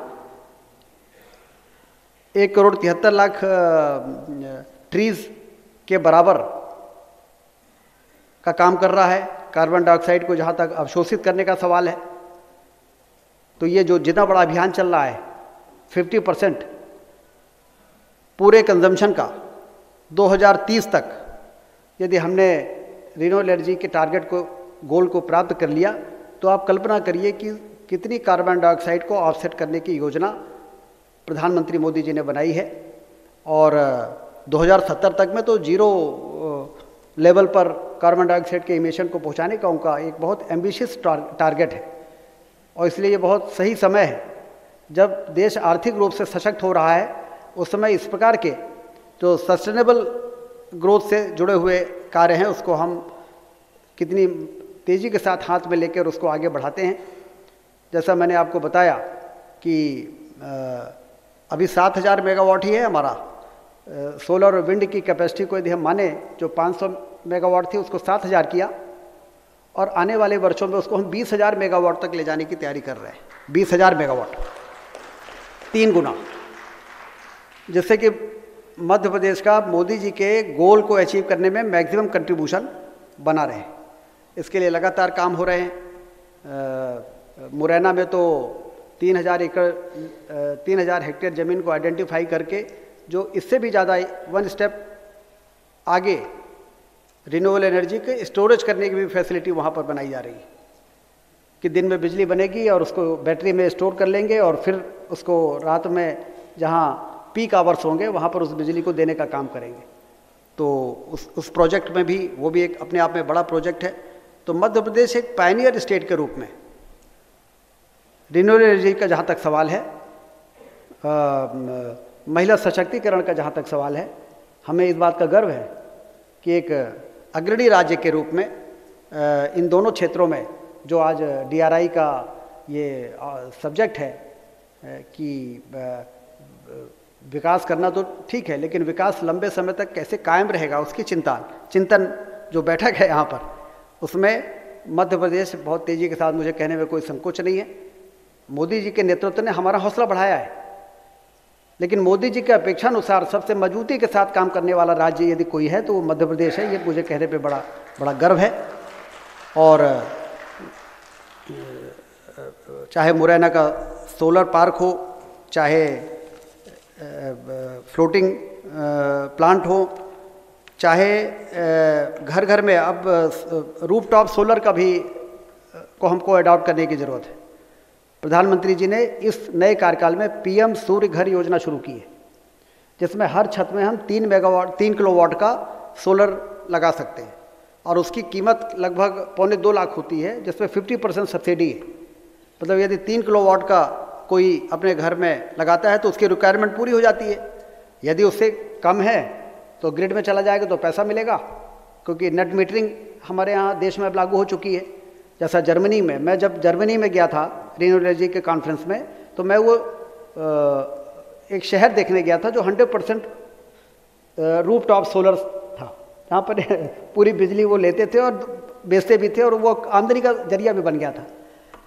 तो फिर वहाँ से आने के बाद सबसे पहले मध्य प्रदेश में हमने कहा कि नेट मीटरिंग पॉलिसी हम बनाएंगे और नेट मीटरिंग की फैसिलिटी लोगों को मिल सके, ग्रिड से कनेक्ट रहेगा, बिजली जितना ग्रिड में देंगे हम कंज्यूम होने के बाद उतना हमको पैसा मिलेगा। यदि हम ज़्यादा बिजली कंज्यूम करने के बाद लेंगे तो हमारा बिजली का बिल जो अभी हर महीने 5,000 आता है वो 1,000 आने लगेगा। तो ये पीएम सूर्य घर स्कीम जो मोदी जी ने लॉन्च की है, ये हर मीडियम क्लास और लोअर मीडियम क्लास फैमिली के लिए एक वरदान बनेगा और हमारी रिन्यूएबल एनर्जी पे के कंजम्पशन को बढ़ाने में बहुत बड़ा, जैसा मैंने आपसे कहा कि 50% कंजम्पशन यदि हमें रिन्यूएबल एनर्जी से करनी है तो हमें रूफटॉप सोलर में जाना पड़ेगा, क्योंकि छत तो अब मोदी जी सभी को दे रहे हैं। गरीब से गरीब आदमी के पास भी छत है और बाकी सब लोग अपने घरों में रूफटॉप सोलर लगा सकते हैं। और किसानों के लिए सरकारी ज़मीन के अलावा प्राइवेट ज़मीन में कुसुम ए और कुसुम सी योजना भी लागू की है कि एक कॉन्ट्रैक्ट एग्रीमेंट आपसे हो जाएगा। जो ज़मीन पर आप खेती नहीं करते उस ज़मीन पे यदि आपने सोलर, एक सैकी होता है, एक RESCO company, renewable energy service company, तो वो छत आपकी होगी, ज़मीन आपकी होगी, इन्वेस्टमेंट उनका होगा और उसके हिसाब से एक एग्रीमेंट होता है जिसके हिसाब से आपको बेनिफिट मिलना शुरू हो जाएगा और रिन्यूएबल एनर्जी का जनरेशन भी शुरू हो जाएगा। रीवा में हमने संजय गांधी मेडिकल हॉस्पिटल में उस समय 1.5 मेगावाट का सोलर प्लांट लगवाया था रूफटॉप पे। तो उनकी जो बिजली का बिल आता था हर महीने 40-45 लाख रुपए, वो 8-10 लाख रुपए आने लगा था। तो मेडिकल कॉलेज का भी एक बहुत बड़ा फ़ायदा उससे शुरू हो गया था। तो हमें एग्रीकल्चर के लिए भी सोलर पंप और कुसुम योजना, पीएम सूर्य घर योजना, इन योजनाओं का जितना ज़्यादा हम नीचे प्रचार प्रसार करके और जितना ज़्यादा लोग इसको अडॉप्ट करना शुरू करेंगे, उससे रिन्यूएबल एनर्जी का कंजम्पशन बढ़ाने का जो हमारा टारगेट है, क्योंकि हमें आने वाली पीढ़ी को बेहतर भविष्य देना है। बेहतर भविष्य देने के लिए बहुत ही इंफ्रास्ट्रक्चर के क्षेत्र में बहुत ऐतिहासिक काम हो रहे हैं। रेलवे लाइनों का विस्तार हो रहा है, 4 लेन की विश्व स्तरीय 4 लेन, 6 लेन, 8 लेन सड़कें बनाई जा रही है। इसलिए तो हमारी इकोनॉमिक ग्रोथ बढ़ रही है, अर्थव्यवस्था मजबूत हो रही है, अस्पताल बनाए जा रहे हैं, मेडिकल कॉलेज बनाए जा रहे हैं, स्कूल्स बनाए जा रहे हैं। पैसे की कमी के कारण ही तो सरकारें लोगों की बुनियादी सुविधाओं की पूर्ति नहीं कर पाती थी, कमी की। यदि हमारी अर्थव्यवस्था बेहतर नहीं होती तो क्या जल जीवन मिशन के माध्यम से हम लाखों करोड़ रुपए की योजना हाथ में थोड़ी ले पाते। पहले तो हम लोगों ने सरकारों को धन की कमी का रोना रोते हुए हमेशा देखा है। ये बाण सागर योजना जो रीवा और विंध्य को पंजाब और हरियाणा की तरह समृद्धशाली बना रही है, पहले इस योजना ठप पड़ गई थी क्योंकि धन की कमी नहीं होती थी। आदरणीय अभय जी बैठे हैं, जब मैं पहले आता था तो सतना से चित्रकूट की रोड का ही हमेशा एक बहुत बड़ा मुद्दा रहता था, ये रोड कब बनवेगा, ये रोड कब बनेगी। और अब तो न सिर्फ रोड बन गई 2 लेन विद पेव शोल्डर, बल्कि 4 लेन की सड़क की भी प्लानिंग हो रही है। रीवा में हवाई अड्डा बन गया, सतना में हवाई अड्डा बन गया, ललितपुर से सिंगरौली रेल लाइन, जो पता नहीं हम लोग जब कॉलेज में पढ़ते थे तब से सुन रहे हैं। उसमें हजारों करोड़ रुपए मंजूर हो गए और युद्ध स्तर पर काम हो रहा है। अभी 30 तारीख को हम लोग रीवा से सीधी की तरफ गोविंदगढ़ ट्रेन का उद्घाटन करने जा रहे हैं। सुरंग बन गई है 1,500 करोड़ रुपए खर्च करके। सीधी तक की ट्रेन जून 25 में हम लोग पहुंचाने वाले हैं। रेवांचल अब रीवा में आके नहीं रुकेगी, सीधी तक जाएगी और दिसंबर 25 तक वो सिंगरौली पहुंच जाएगी। और वो वेस्ट बंगाल वाले पश्चिम से और पूर्वोत्तर राज्यों से सीधे ट्रेन से भी हम जोड़ेंगे, हवाई सेवा से भी जोड़ेंगे। ये हमारी आर्थिक तरक्की का सबसे बड़ा कारण बन रहा है। लेकिन उसके साथ साथ यदि इस डिसिप्लिन को हमने अडॉप्ट कर लिया, रिन्यूएबल एनर्जी का उपयोग करने का ये अनुशासन को यदि हमने अडॉप्ट कर लिया, यदि हमने माताओं बहनों की इज्जत करना शुरू कर दिया। जब वो मैं एक बता रहा था कि लाडली बहना योजना के पहले जब बच्चा कोई चीज़ मांगता था तो पति की ओर देखती थी। दिन भर काम करने वाली हमारी माँ बहन पति की ओर देखती थी कि कुछ पैसा है क्या, तो वो झड़क देता था, जब देखो तुमको पैसा चाहिए, अभी कहाँ है पैसा। लेकिन लाडली बहना में जब 10 तारीख को अकाउंट में 1250 रुपये पहुँचते हैं तो वही पति कहते हैं कि कुछ पैसा हो तो दे दो, फिर बाद में लौटा देंगे। तो उल्टी गंगा बहा दिया। ये महिला सशक्तिकरण का इससे बड़ा और उदाहरण क्या हो सकता है कि पति और पैसे का सदुपयोग जितना महिला करती है, उसको इस बात की चिंता रहती है कि लड़की की शादी होगी तो ये हो सकता है पति के पास पैसा ना रहे, तो वो इकट्ठा करके रखती है। हम लोग उस समय को भूल नहीं सकते जब नोटबंदी लागू हुई थी। उस समय मीडियम क्लास के महिलाओं के घर से 2-2 लाख रुपए 3-3 लाख रुपए निकल रहे थे। जब उनको लगा कि पैसा बेकार हो गया तो निकाल आती थी कि भाई इसका क्या होगा, अब इसको बदलो। तो पूरी कहाँ से रखी थी? कहीं भाई तुम बचा के रखे थे कि तुम तो उड़ा रहे हो, और कल बच्चे को पढ़ाना होगा, बच्ची की शादी करना होगा, तो फिर ये पैसा मैं उसके बचा के लिए मैंने रखा है। पैसे का सदुपयोग हमारी माँ बहन जितना अच्छा कर सकती है, और इसलिए ये हमारी सरकार है जिसने ये सोचा कि इस पैसे को कहाँ देना लाभदायक है। वो अपना उपयोग भी करेगी, बच्चों को अच्छा फल फूल भी लाएगी, घर की देखभाल भी करेगी और उससे पैसा बचा के कुछ भविष्य के लिए भी रख लेगी। तो इसलिए दिशा लंबे समय के बाद देश को ऐसी सरकारें मिली हैं जो बहुत संवेदनशीलता के साथ और बहुत दूरदृष्टि के साथ दिन रात एक करके इस देश को बेहतर बनाने की दिशा में, समाज को बेहतर दिशा में ले जाने की दिशा में काम कर रही हैं। सांस्कृतिक विरासत की पुनर्स्थापना में भी हमारी सरकारों ने वो काम किया है जो देश की मजबूती के लिए बहुत जरूरी था। क्या ये बात से कोई इनकार कर सकता है कि भगवान राम हम सबके लिए कितने महत्वपूर्ण हैं? क्या वो हमारी संस्कृति, हमारे आस्था के प्रतीक नहीं है? और क्या दुनिया के सामने हमारा मस्तक नीचा इस बात के लिए नहीं हो जाता था कि हम राम जन्मभूमि में ही भगवान राम का मंदिर नहीं बना पा रहे हैं? उसी के लिए विवाद खड़े हो जाते थे। ये वास्तव में विवाद भगवान राम के लिए कमजोरी प्रदर्शित नहीं करते थे, दुनिया की नज़रों में हमारे देश की कमजोरी स्थापित होती थी। लेकिन जब से ये काम हो गया, दुनिया के सामने भारत एक मजबूती के साथ अलग तरह से भारत को देखने लगे हैं लोग। तो इसलिए सांस्कृतिक महत्व की चीज़ों की पुनर्स्थापना भी, आर्थिक रूप से देश को मजबूती को ले जाना भी, ये हमें सनातन संस्कृति अध्यात्म से हमें जोड़ने का भी काम कर रहा है, जो सस्टेनेबल ग्रोथ के लिए बहुत ज़रूरी है। और इसलिए मैं नाना जी के चरणों में श्रद्धांजलि अर्पित करते हुए उनके द्वारा खड़ा किया यह संस्थान आज लगातार अभय जी, बसंत जी के सक्रियता के कारण लगातार ऐसे विषय पर यहाँ पर लगातार संगोष्ठी कर रहा है जो देश को सही ट्रैक पर, समाज को सही ट्रैक पर बनाए रखने के लिए बहुत ज़रूरी है। जैसे कि सरकार जो कर रही है वो सरकार के द्वारा किया गया विकास वरदान के रूप में आने वाली पीढ़ी को सही तरीके से सौंपा जा सके। इसलिए मैं बहुत बधाई देता हूँ इस संगोष्ठी के लिए और 3 दिवसीय संगोष्ठी की सफलता की शुभकामनाएं देता हूँ। बहुत बहुत धन्यवाद।